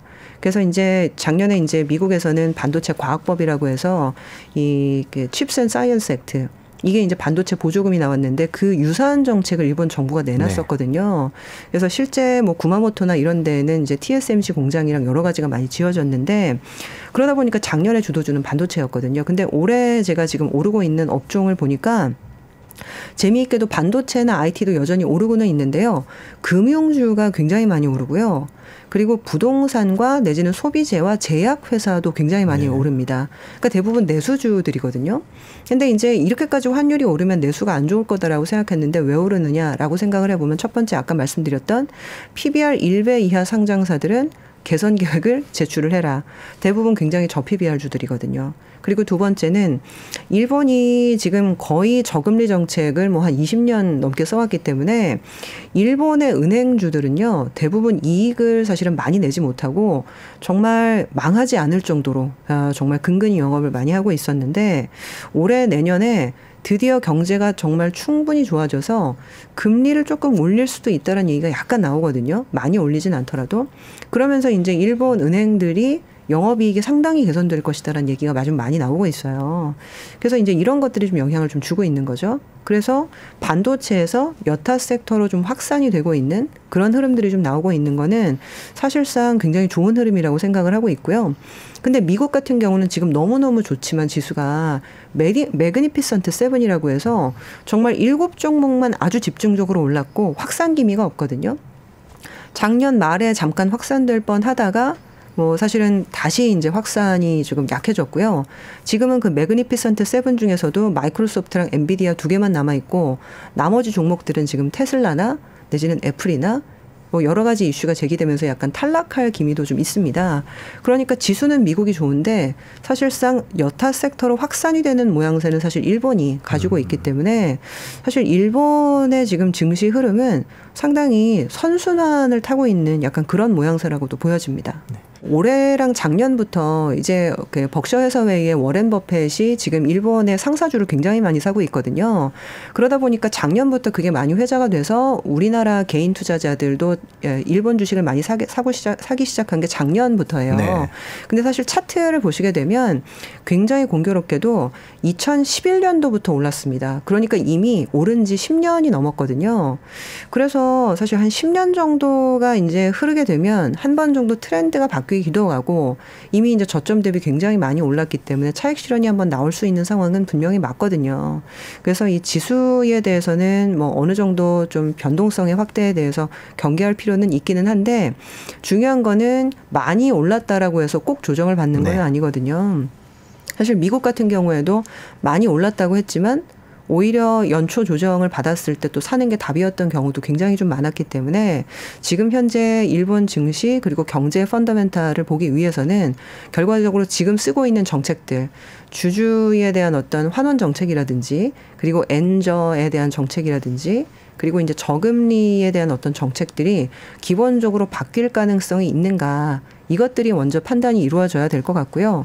근데 아직까지는 지금 본격적으로 지금 바뀔 흐름이 아직은 보이고 있지 않다. 그렇게 말씀을 좀 드려야 될 것 같습니다. 한국은 어떻게 봐야 될까요? 네, 뭐 한국은 굉장히 좀 어려운데 그래도 정책적으로 여러 가지 노력을 하고 있는 것 같아요. 그 제가 아까 설명을 드렸던 그 일본의 정책들을 우리식으로 해석을 해서 지금 많이 적용을 하려고 정부에서 노력을 많이 하고 있거든요. 물론 지금 펀더멘탈이 받쳐주지 않는 상태에서 사실은 정책만 나오면 이런 것들이 잘 워킹을 안 합니다. 그러다 보니까 이제 하루 이틀 올랐다가 또 실망하는 그런 과정들이 좀 지속이 되고 있는데 지금 사실 일본도 정책이 하루 한 번 나와서 그걸로 그냥 끝난 게 아니라 지속적으로 몇 년간 정책을 내놓으면서 쌓아왔던 거거든요. 그래서 우리도 지금 현재 정책이 나왔는데 주가 반응이 없다라고 실망을 하지 않고 오히려 이런 것들이 지금 수년간 노력이 누적된다라고 한다면 저는 우리 증시도 사실은 비슷한 궤적으로 갈 수 있지 않을까 기대를 좀 하고 있습니다. 네, 지금까지 동부가 3국의 주식시장 상황 짚어봤습니다. 오늘 말씀 여기까지 듣겠습니다. 긴 시간 고맙습니다. 감사합니다. 트럼프 대통령 측은 자신들이 재집권하면은 중국에 60%의 관세를 부과하겠다. 이렇게 아주 깜짝 놀랄 만한 공약을 발표를 했는데요. 사실 트럼프 1기 때 이미 중국과 한번 무역전쟁을 치렀죠. 다만 그때는 다소 싱겁게 양쪽이 좀 배려하는 차원에서 마무리가 됐는데 이번에는 기필코 결판을 내려 한다는 분석도 있습니다. 이제 중국의 자국 기업 보조금 행태를 마무리하고 미국 기업들에 대한 지적재산권 침해 또 제어를 하고 또 중국이 더 많은 미국 제품을 구매하게 만들겠다는 제 전략이 깔려 있는데요. 그렇기 때문에 경제적인 측면에서도 트럼프가 당선이 되면 중국과 좀 더 각을 세울 가능성이 있다 이렇게 보실 수 있습니다. 자, 미국 대선이 11월인데 벌써 세계 각국은 트럼프 대통령 당선을 전제로 해서 이런저런 정책을 준비하고 있습니다. 최근 Foreign Affairs에 나온 내용도 역시 비슷한 내용입니다. 미국과 관련이 있는 모든 나라들이 트럼프 대통령 당선에 대해서 준비를 하고 있다. 자, 연구원님 보시기에 전 세계 국가들의 트럼프 대비책, 그 각 나라마다 보는 시각도 좀 다를 것 같고요. 준비하는 것도 좀 다를 것 같은데 어떻게 분류를 해야 될까요? 네, 이제 말씀하신 글은 하버드대학교 그라함 앨리슨 교수가 포린 어페어스에 이번 1월 달에 기고한 글인데요. 이제 트럼프에 대비하고 있는 나라들을 크게 두 그룹으로 나뉘어서 설명을 하고 있습니다. 첫 번째는 트럼프 풋. 트럼프가 재집권하면 자신들에게 더 유리한 여건이 조성될 것이라고 믿어서 지금 당장 바이든 정부와 무언가를 해보려기보다는 트럼프가 집권한 이후에 트럼프와 함께 협력을 해서 새로운 딜을 맺는다든지 협상을 한다든지 이러려는 나라들입니다. 가장 대표적으로는 러시아 푸틴 대통령이 있겠는데요. 사실 트럼프가 여태껏 여러 번 자신이 집권하면 우크라이나에 대한 지원을 줄이겠다고 했는데요. 그러면 이제 러시아 입장에서는 지금 당장 바이든 정부와 우크라이나와 평화협상을 추진하기보다 트럼프가 돌아온 이후에 이런 협상을 추진하면 유리할 거라고 믿는 거죠. 마찬가지로 이스라엘도 사실 트럼프 1기를 보면 상당히 친이스라엘 정책을 많이 폈거든요. 골란고원의 이스라엘 주권을 인정하고 이스라엘에 있는 미국 대사관도 예루살렘으로 이전을 했고요. 그래서 지금 가자 전쟁을 치르고 있는 이스라엘도 트럼프가 돌아왔을 때 그때 이제 협상을 진행하지 않겠느냐 이런 전망이 좀 있습니다. 두 번째 그룹은 트럼프 해치 그룹이라고 하는데요. 반대로 트럼프가 돌아오면 지금보다 더 자신들이 불리해질 거라고 믿어서 차라리 지금 바이든 정부와 최대한 많은 합의를 이루고 트럼프가 돌아올 걸 대비해서 트럼프 맞춤형 전략을 준비하고 있는 나라들이 있습니다. 이제 트럼프가 우크라이나에 대한 지원도 줄이겠다고 했는데 유럽에서 나토 탈퇴도 여러 차례 얘기를 했거든요. 그래서 유럽 국가들 같은 경우는 트럼프가 돌아올 걸 대비해서 미국에 의존하지 않고 우리들이 자립적인 안보를 마련하자 이제 국방비 증산을 얘기를 하고 있고요. 일본도 비슷하게 미리 트럼프를 준비하려고 벌써부터 트럼프 주위 측근들이나 친인척들을 접촉하고 있다고 해요.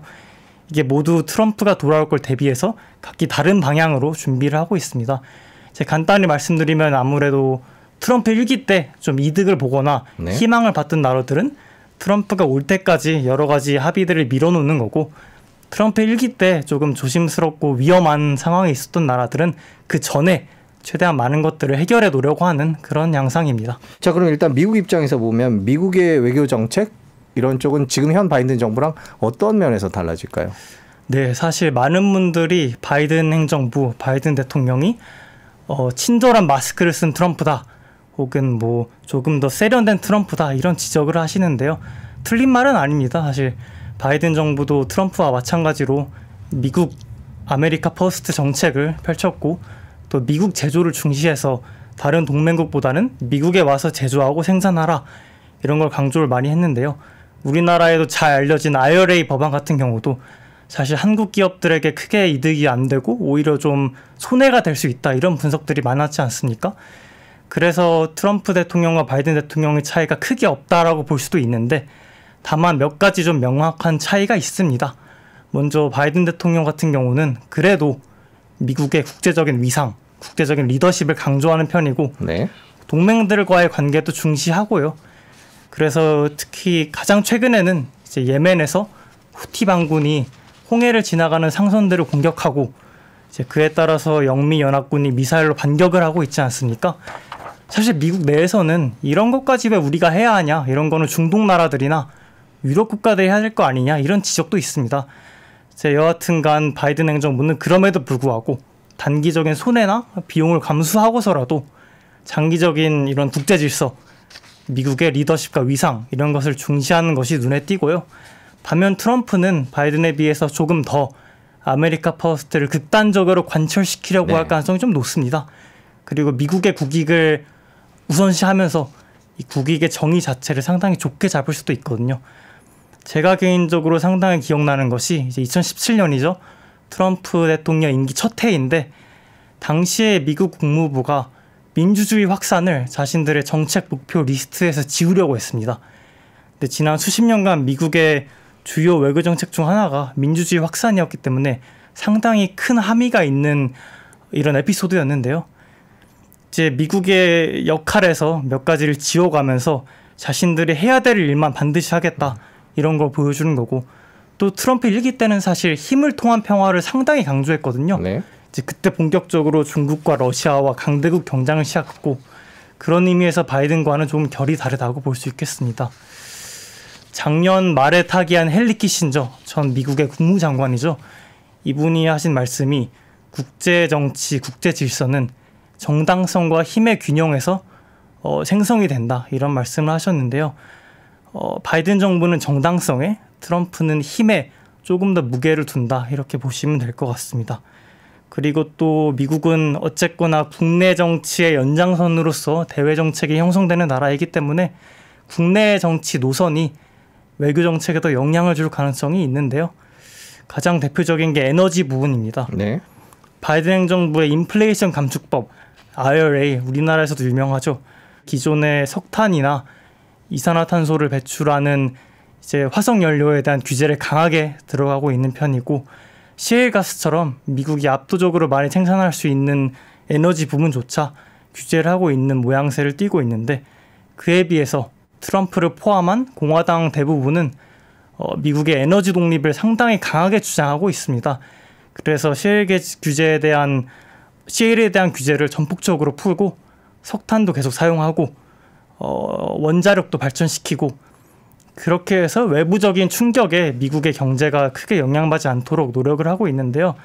이제 우크라이나 전쟁, 그리고 이번에 중동 분쟁으로 인해서 유가가 오를 수도 있기 때문에 이걸 방지해서 우리가 먼저 증산을 하자, 이런 모양입니다. 이게 중요한 이유는요, 사실 미국이 국제 무대에 개입하는 여러 가지 이유 중 가장 중요한 것이 에너지 루트 확보인데요. 만약에 이렇게 미국이 자체적으로 에너지를 생산할 수 있는 여건이 마련이 되면은 사실 미국 입장에서는 예전처럼 미국의 국제적인 리더십을 발휘할 이유가 하나 줄어드는 거죠. 그런 의미에서 우리도 주의 깊게 좀 살펴볼 필요가 있겠습니다. 트럼프 대통령이 당선이 된다면 미국이 국제 무대에서 하는 활동의 범위라든지 내용이라든지 이런 게 많이 축소된다 이렇게 보는 게 맞을까요? 네, 아무래도 그렇게 보는 것이 맞겠습니다. 예전에는 미국이 국제 무대 세계 경찰이라는 표현을 많이 썼는데요. 요즘에는 그런 말들이 무색해질 정도로 미국의 위상이 예전만 하지 못한 게 사실이고요. 네. 특히 트럼프 1기 때 미국이 보여준 모습 때문에 이런 인식이 확산됐는데요. 당시에 여러 가지 국제기구나 국제협약들을 탈퇴했습니다. 뭐 UN 인권이사회, 유네스코, 파리 기후협약 등을 탈퇴하면서 미국이 국제 이슈에 예전만큼 관심을 보이지 않는 거 아니냐 이런 지적들이 많았는데요. 또 중동 문제에서도 발을 빼려고 했고 아까 말씀드린 것처럼 나토를 탈퇴하겠다 이런 공언도 여러 차례 했고요. 그래서 미국이 고립주의로 회귀했다 이런 비판도 나왔는데요. 사실 여기에는 트럼프 개인만으로는 설명이 안 되는 부분이 많습니다. 이건 하나의 구조적인 요인들을 살펴봐야 되는데요. 첫 번째로는 2008년 세계 금융위기 이후에 네. 사람들이 이제 서방, 미국을 포함한 서방의 정치, 금융, 경제, 사회 시스템에 대한 불만과 불신이 확산됐고요. 또 미국 같은 경우는 20년 동안 이라크, 아프가니스탄 전쟁을 치르면서 유권자들이 조금 대외 정책에 대한 염증을 느꼈고요. 마지막으로는 중국과 러시아처럼 미국의 동맹국들이 미국의 라이벌들이 부상을 했기 때문에 이제 상대적으로 미국이 약해진 것이 아니냐, 또 자신감 하락으로 이루어지기도 했습니다. 이런 현상들은 민주당과 공화당 모두에서 보이는 것이 사실이고요. 다만 최근 들어서 공화당 내부의 외교안보 담론 추세를 좀 살펴봐야 되는데요. 이제 사실 미국의 신고립주의라는 것도 여러 가지 결이 있습니다. 공화당 측에서 최근 나오고 있는 얘기 중 가장 핵심적인 것이 아시아 우선주의인데요. 미국이 유럽에서는 나토 동맹국들에게 전적으로 안보를 위임하고 우리는 아시아의 안보를 담당하면서 가장 큰 위협인 중국과 경쟁을 해야 된다. 이런 주장인데요. 여기엔 또 이유가 있습니다. 미국이 예전만큼 여러 지역과 여러 전장에서 모두 100% 힘을 쏟기 어려운 상황이거든요. 과거에는 그렇지 않았는데요. 과거에는 미국이 두 개의 지역에서 두 개의 주요 전쟁을 동시에 수행하고 또 이길 수 있다는 믿음이 있었습니다. 근데 이런 소위 두 전쟁 독트린이라고 하는데 이것들이 오바마 트럼프 행정부를 거치면서 공식적으로 폐기가 됐거든요. 네. 왜냐하면 미국의 국방 산업 기반 시스템도 많이 약해졌고 그리고 방금 말씀드린 것처럼 라이벌들의 힘이 강해졌기 때문에 이제는 집중할 수 있는 한 지역에 집중하자는 게 대세가 되어가고 있는데 그렇기 때문에 미국 입장에서는 가장 중요한 경제적 지역인 아시아에 집중을 하고 유럽에서는 힘을 빼자. 이것이 최근 공화당의 많은 외교안보 전략가들의 입장입니다. 사실 여기에 더불어 또 한 가지 이유가 있다면 이제 나토의 유럽 국가들이 국방비를 많이 지출하지 않고 있다는 지적이 미국에서 꾸준히 나오고 있거든요. 이것을 무임승차라고 하죠. 자신들은 부유한데 왜 돈을 안 쓰고 우리가 돈을 쓰게 하냐 이런 비판과 지적인데 우크라이나 전쟁 발발 이후에도 사실 유럽 국가들이 재무장 과정이 상당히 느리게 진행이 되고 있거든요. 그래서 미국에서는 독일과 프랑스에 대한 불만이 좀 쌓여가고 있는 게 현실입니다. 그래서 트럼프처럼 유럽에서 발을 빼겠다. 이런 위협을 해야지 이 유럽 국가들이 조금이라도 국방비를 많이 지출하지 않겠냐. 이런 주장이 있고요. 그렇기 때문에 최근에 트럼프를 포함한 많은 공화당 사람들이 말하는 우크라이나 지원을 축소해야 된다. 이 주장을 살펴볼 필요가 있는 것이 이것이 일각에서 말하는 것처럼 단순히 뭐 트럼프가 푸틴을 좋아해서 그렇다. 아니면 공화당의 친러시아 성향이다. 이것이 좀 지나치게 단편적인 해석이라는 거죠. 그것보다는 이제 미국 공화당에 널리 퍼져 있는 선택과 집중이라는 외교안보 프레임을 깊게 해석을 해야 될 필요가 있는 것이고 엘브리지 콜비 이제 트럼프 당시의 국방부 부차관보인데 이 사람이 공화당의 외교안보 핵심 브레인입니다. 네. 이 사람은 대만 위기를 시간 문제로 보고 있어서 지금처럼 미국이 유럽, 중동, 아시아 여러 지역에 힘이 분산되어 있을 때 중국이 대만을 노리면 우리는 속수무책으로 당할 수밖에 없다. 그렇기 때문에 우리는 다른 지역에서 힘을 빼더라도 아시아에 집중을 해서 중국이 대만을 공격하는 걸 막아야 한다. 이런 주장이 나오고 있는 것이고요. 결국에 간단히 한 문장으로 말씀드리면 미국의 가장 큰 라이벌은 중국인데 유럽과 중동을 비롯한 다른 지역에 자원을 투입하면 아시아에 투입할 자원이 줄어들면서 기회비용이 생긴다는 것이죠. 경제적인 측면에서는 트럼프 대통령이 만약 당선된다면 지금 바이든 정부가 또 어떤 다른 모습을 보여줄 거다 이렇게 보고 계세요? 두 가지 측면에서 먼저 볼 수 있을 것 같습니다. 첫 번째는 자유무역 체제가 좀 더 급속도로 붕괴하게 되는 현상일 거고요. 두 번째는 경제와 안보의 연결성으로 볼 수 있겠는데요. 사실 지금 워싱턴에서 자유무역이란 단어 자체가 하나의 금기어가 되었습니다. 네. 그것이 놀라운 것이 비교적 최근까지, 아니 오바마 행정부까지만 해도 미국이 자유무역 체제를 확산시키고 강화하는 게 상당히 중요했는데 이제 흔히 국제무역기구 WTO 체제라고 하죠. 더 많은 나라들이 관세를 철폐하고 자유무역을 하고 정부는 시장에 개입하지 않고 이런 것들 하나 트렌드였는데 이제는 좀 다릅니다. 이제 국가 주도의 산업 정책이 아주 유행이 됐고요. 특정 산업, 전략적으로 중요한 산업들에 한해서 보조금을 준다든지 인센티브를 준다든지 미국을 뿐만 아니라 많은 나라들이 그렇게 하고 있는데 네. 이것을 미국에 한정해서 보자면은 왜 그러냐면요. 과거부터 지속되어 오던 자유무역이 특정 계층과 특정 기업들에만 이득이 되지 부익부 빈익빈을 극심하게 만들었다 이런 진짜 주장이 있기 때문인데요. 자유무역이 국내 제조업을 망가뜨리고 노동자들의 일자리를 뺏어가고 국가 주도 비시장 국가들과의 경쟁에 있어서 우리가 오히려 불리하게 됐다. 네. 이런 후회가 조금 섞여 있습니다. 그래서 지금 미국의 무역 키워드가 기존의 자유무역에서 이제는 공평하고 호혜로운 무역으로 바뀌었는데요. 자유롭기만 해서는 안 된다는 거예요. 그래서 우리에게 좀 잘 알려진 인도태평양 경제 프레임워크 IPF죠. 거기에도 사실 시장 접근은 포함되지 않습니다. 관세를 철폐한다는 얘기는 없고 대신에 무역의 퀄리티, 무역의 룰을 정하는 것에 있어서 나라들이 합의를 보는 것입니다. 이것은 민주당과 공화당 지도자들 모두 공통적으로 좀 합의하는 부분이고요. 다만 그래도 바이든은 어느 정도 동맹국들의 편의를 봐주려고 했습니다.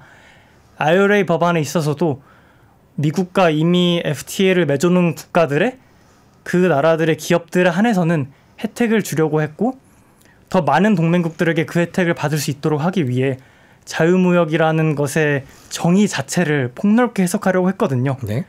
다만 트럼프가 재집권하게 되면 그런 작은 배려도 조금 기대하기 어렵게 되는 것이 현실이고요. 또 공급망 쪽에서는 안보와 경제가 좀 더 연결이 되는 현상을 볼 수 있을 텐데 소위 디커플링, 디리스킹 요즘에 상당히 유행하는 용어죠. 미중 경쟁은 사실 차세대 기술에서 누가 주도권을 가져가느냐에 따라 달려있다고 해도 과언이 아닙니다. 그래서 미중 양국뿐 아니라 많은 나라들이 퀀텀 컴퓨팅, 반도체, AI 산업 등에서 총력전을 펼치고 있는데 여기서 중요한 것은 점점 더 배타적인 공급망이 형성되고 있다는 건데요. 과거에는 순전히 금전적인 계산이나 편리성에 의해서 공급망을 짰다고 하면 이제는 좀 더 지정학적인 요소를 생각을 해야 되는 것이죠. 그래서 단순히 정부가 기업들을 압박하는 것이 아니라 기업들이 선제적으로 이런 지정학적인 리스크를 고려해서 아웃소싱, 즉 이제 생산 기반을 다른 나라로 옮기기도 합니다. 네. 금융기업들에 대한 중국에 대한 투자도 많이 줄었고요. 파이낸셜 타임즈에 따르면 2023년에 중국에 투입된 해외 자본의 90%가 떠났다고 해요. 중국의 경제 성장이 더딘 탓도 있지만 미중 경쟁에 따른 리스크를 감안하고 그랬다는 분석이 지배적입니다. 결국에는 정치적으로 믿을 수 없는 나라보다는 가치와 이익을 공유하는 나라들끼리 좀 더 배타적인 공급망을 만들자 이런 주장이 나오고 있고 아까 말씀하신 칩4, 미국, 한국, 대만, 일본의 반도체 공급망도 이런 현상에서 비롯되는 것이고요. 방금 말씀을 해주셨는데 그러면 트럼프 대통령이 돌아오면 미중 간의 갈등은 또 많이 달라지는 건가요? 어떻게 전망을 하고 있나요, 미국에서는? 미중 라이벌 구도를 살펴보면요. 이거를 경제적으로 해석할 수도 있습니다. 단순히 정치 군사적인 해석뿐만 아니라요. 이게 왜냐하면 냉전 종식 후에 중국은 생산자, 미국은 구매자 역할을 하는 일종의 암묵적인 분업이 진행되어 왔는데요. 하지만 그렇게 국제 제조업 공장 역할을 하던 중국이 이제는 그렇게 축적해온 자본을 이용해서 좀 더 국내 산업을 고도화시키고 하이테크 분야로 진입을 했는데 미국은 반면에 구매력이 감소했고 또 반도체나 바이오 산업처럼 하이테크 분야에서 주도권을 유지하고 싶거든요. 그래서 분업 관계에서 경쟁 관계로 변모가 된 건데 트럼프 대통령 측은 자신들이 재집권하면은 중국에 60%의 관세를 부과하겠다. 이렇게 아주 깜짝 놀랄 만한 공약을 발표를 했는데요.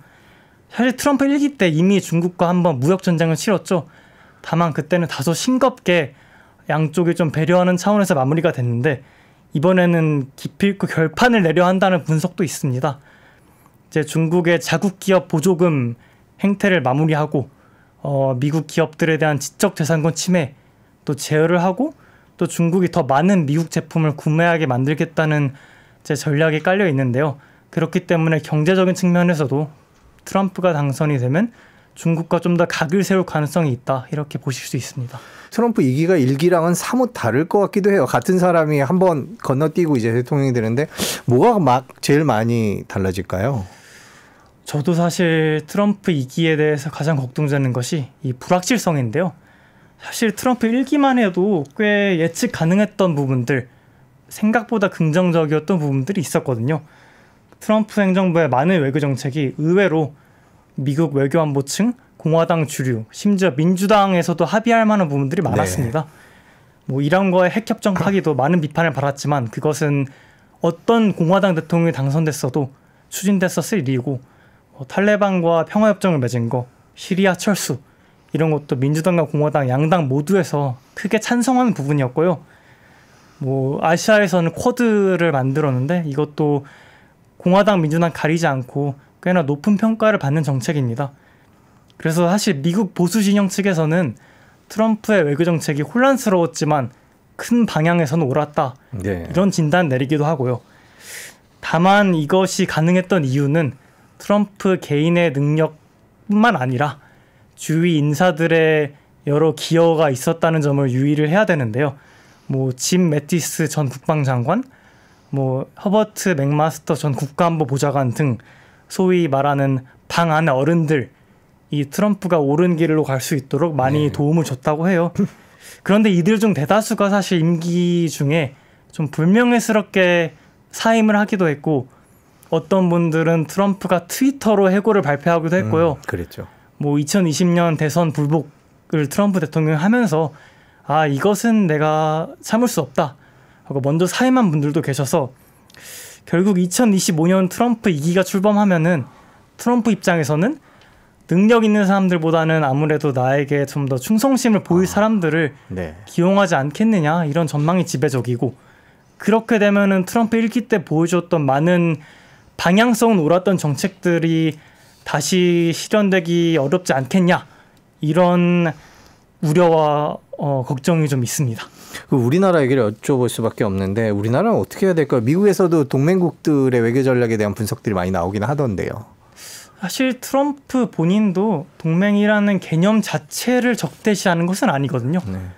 엄연히 말하자면 일방적인 동맹 관계에서 미국이 치러야 되는 비용 그것을 경계하는 것인데 그래서 트럼프 1기를 보면 오히려 마음에 든 동맹국들에게는 통큰 선물을 줄 때도 있었습니다. 가장 대표적으로 미국 트럼프 1기의 아시아 전략이 자유롭고 열린 인도태평양 전략인데 이것이 사실 과거 아베 신조 일본 정부가 원하던 방향성과 정확히 일치하거든요. 미국의 일본의 대미 외교가 빛을 발했던 순간이고 또 인도의 역할을 상당히 부각시켜서 트럼프의 힘으로 인도를 미국의 아시아 전략의 핵심 축으로 자리 잡게 했고 쿼드의 일원으로 참가시켰고요. 아까 말씀드린 대로 이스라엘 같은 경우도 미국과의 관계를 강화시켜서 얻어갈 수 있는 것을 최대한 뽑아갔고 뭐 남미에서는 브라질도 사실 트럼프 전 미 대통령과 이제 보우사노로 전 브라질 대통령이 상당히 가까운 관계였기 때문에 2019년에 깜짝 놀랄만한 뉴스가 있었던 것이 미국이 브라질을 비나토 주요 동맹국으로 지정을 했는데요.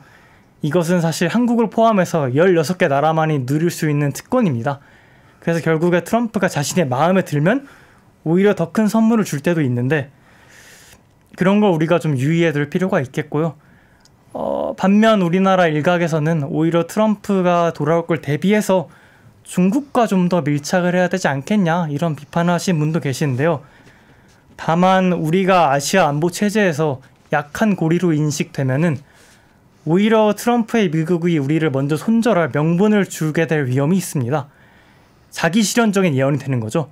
트럼프가 우리를 손절할 수도 있으니까 이런 방책을 마련했는데 이걸 보고 먼저 상대방이 우리를 손절할 위험이 있기 때문에 그것도 우리가 유의를 해야 되고요. 결국에는 친미나 친중이 아니라 좀 일관된 가치와 원칙, 국익을 중심으로 움직여야 될 것 같고요.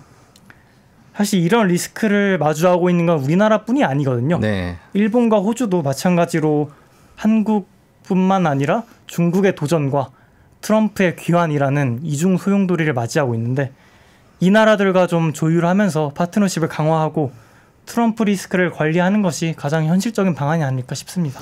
일본은 이제 트럼프 전 대통령과의 개인적인 관계를 벌써 찾기 시작했다라고 얘기하는데 그런 식의 노력이 효과가 있을까요? 우리도 그런 식의 접근이 필요할까요?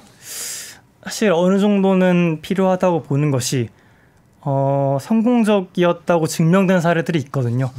2016년 11월에 트럼프가 당선이 됐을 때 많은 미국의 동맹국 지도자들이 조금 망설였습니다. 왜냐하면 트럼프가 어떤 사람인지도 모르고 트럼프의 외교 정책이 어떤 양태를 띠게 될지도 불분명했기 때문에 이 사람 우리가 어떻게 다뤄야 될지 많이 조심스러워했는데 트럼프가 취임하기도 전에 먼저 트럼프 타워를 방문해서 트럼프 측과 조율을 하려고 하던 나라들이 있는데요. 일본이 가장 대표적인 예시입니다. 그래서 일본 입장에서는 개인 대 개인 친분을 통해서 트럼프의 마음을 사려고 했고 물론 개인 간의 관계만으로 이루어진 건 아니겠지만 미국의 아시아 전략이 일본의 아시아 전략과 거의 정확히 일치하게 된 계기도 그런 개인적인 친분에 의한 믿음이 크게 작용했다고 볼 수 있을 것 같고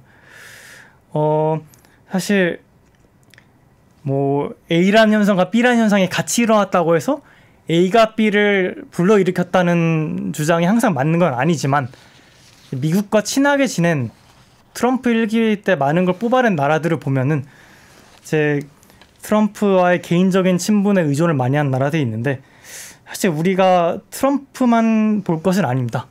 물론 트럼프가 중요하지만 어쨌거나 미국이라는 나라의 외교 정책은 미국의 외교 엘리트들이 많이 주도하고 이끌어 나가는 부분이 있기 때문에 거기에도 착안을 해야 되는데요. 그래서 한국도 미국의 외교 엘리트들이 한국의 중요성을 좀 부각시킬 수 있도록 많은 도움을 줘야 됩니다. 과거에 1970년대, 80년대 지미 카터 당시 미국 대통령이 대선 시즌 때 내가 당선되면 주한미군을 철수시키겠다 이렇게 공약을 했어요. 그럼에도 불구하고 당시에 우리나라 박정희 정부는 이미 전에 폐기했던 핵무기 프로그램을 부활시키는 것이 아니라 오히려 지역 내에서 한국의 중요성과 아시아 안보 태세에서 우리가 할 수 있는 역할이 뭔지 강하게 어필을 해서 네. 결국에는 미국에 있는 외교 안보 엘리트층이 카터의 제안을 거절할 수 있는 모멘텀을 마련해줬거든요. 지금도 당시와 상황은 다르지만 외교 안보 엘리트들이 제 역할을 하는 동맹국들에 대해서는 수호 의지가 확실하기 때문에 그런 부분을 이끌어 나갈 필요가 있다고 생각을 합니다. 한국과 미국의 경제 협력, 한국 기업들의 역할, 전망, 뭐 방향 이런 것들은 어떻게 전망을 하십니까? 모든 외교 관계가 그렇습니다만, 모든 동맹 관계가 그렇습니다만 어디서 우리가 미국과 이익이 일치하는지를 보여주는 것이 상당히 중요하거든요. 우리나라 정부의 입장도 중요하지만 우리 기업들의 전략도 상당히 중요한 것이 현대차 같은 경우에는 선제적으로 뭐 아틀란타 공장도 그렇고 우리가 미국에 투자를 하면서 미국의 일자리를 늘려주겠다 이렇게 보여주고 있고 이것은 바이든 행정부뿐만 아니라 트럼프 행정부에서도 상당히 좋아할 만한 제안이거든요. 그런 것들은 정부의 변화에 관계없이 우리의 국익을 상당히 형상시킬 수 있는 부분이고 또 프렌드 쇼어링이 하나의 트렌드입니다. 미국 입장에서도 트럼프 입장에서도 현실적으로 모든 물건을 미국에서 생산하는 게 비현실적이라는 것은 알고 있습니다. 그래서 특히 반도체 부분에서 우리가 미국이 주도하는 공급망에서 얼마나 중요한 역할을 할 수 있는지 어필을 하면 그만큼 트럼프 정부 입장에서도 자신들의 이익이 되기 때문에 한국에 대해 배려한다는 차원보다는 미국의 이익과도 부합하기 때문에 우리의 편의를 봐줄 여건이 되지 않겠느냐, 좀 이런 기대를 할 수 있겠습니다. 우리나라가 이제 미국 트럼프 대통령이 다시 돌아왔을 경우에 특히 미중 갈등 상황 속에서 어떤 입장을 취해야 되고 어떤 방향으로 가야 될지를 정리를 해주신다면. 가장 우리가 주의해야 될 것 중 하나는요. 아무래도 트럼프가 개인적으로 좀 톡톡 튀는 성향이지 않습니까? 분명히 언론에서 분명히 대외적으로 어느 정도의 마찰은 있을 수밖에 없습니다. 왜냐하면 우리가 흔히 기대하는 미국의 동맹 지도자의 모습은 아니기 때문에요. 이럴 때 전략적인 이슈 관리가 매우 중요합니다. 요컨대 2019년, 2021년 사이에 이제 한미 방위분담금 협상이 있었는데 당시에는 이 문제가 미디어의 과도한 주목을 받았던 것이 사실이거든요. 마치 한미 동맹의 핵심 이슈가 된 것 같은 그런 착시 현상이 있었는데 동맹 사이에서도 이견이 존재할 수 있습니다. 뭐 이견이 존재하는 건 당연한 거죠. 이익이 100% 일치하는 게 아니니까요. 하지만 양국 사이에서 결속력보다 차이점에서 부각되는 모습만은 막아야 된다. 이런 점을 말씀드리고 싶고요. 트럼프라는 개인이 아니더라도 조금 안타깝지만 우리는 미중 경쟁 시대에 더 많은 기여, 더 많은 국방비, 아시아 안보태세에서 더 많은 역할을 압박받을 수밖에 없는 상황입니다. 이것이 단순히 한반도라는 지리적 상황에서만 그런 게 아니고요. 국제정치 구조상 좀 그렇습니다. 이제 아까 서독과 일본의 예시를 들면서 이제 미국이 동맹국들에게 더 많은 역할을 강요하면 이 나라들이 자신들이 원하는 마이웨이로 갈 수 있는 위험이 있고 그렇다고 해서 미국이 자신들이 더 많은 짐을 짊어지면 이 나라들이 무임승차를 할 수 있다. 두 가지 딜레마를 말씀드렸잖아요. 그래서 이 상황에서 강대국, 미국 같은 강대국 입장에서 강대국인 다른 동맹국을 압박하는 것은 위험이 있습니다. 왜냐하면 강한 나라니까 미국 외에 대안을 추구할 수 있는 거잖아요. 그렇다고 해서 약소국인 동맹을 압박하는 것은 애초에 얻어낼 게 많이 없겠죠. 자원이 한정된 약소국이니까요. 네, 그래서 결국에는 의미 있는 기여를 할 수 있지만 미국을 벗어날 정도로 강하진 않은 나라들이 구조적으로 좀 더 많은 압박을 받을 수밖에 없는데 우리 한국이 딱 정확히 그런 위치에 있습니다. 그래서 미중 패권 경쟁 시대에 아시아 안보가 위험해질수록 우리가 더 많은 기여를 할 것이라는 미국 측의 기대는 정권을 가리지 않고 트럼프든 바이든이든 강해질 것으로 예상이 되고요. 그런 의미에서 이렇게 소용돌이치는 지정학의 시대에 우리가 살아남으려면 좀 더 많은 지혜와 현명한 선택이 필요하지 않을까 싶습니다. 네, 이제 압박이 들어올 거는 거의 확실하다는 그런 말씀이신 거군요. 네, 미국 외교정책연구소의 홍태화 연구원과 지금 트럼프 대통령 집권 이후에 어떤 모습일지 짚어봤습니다. 오늘 긴 시간 고맙습니다. 네, 감사합니다.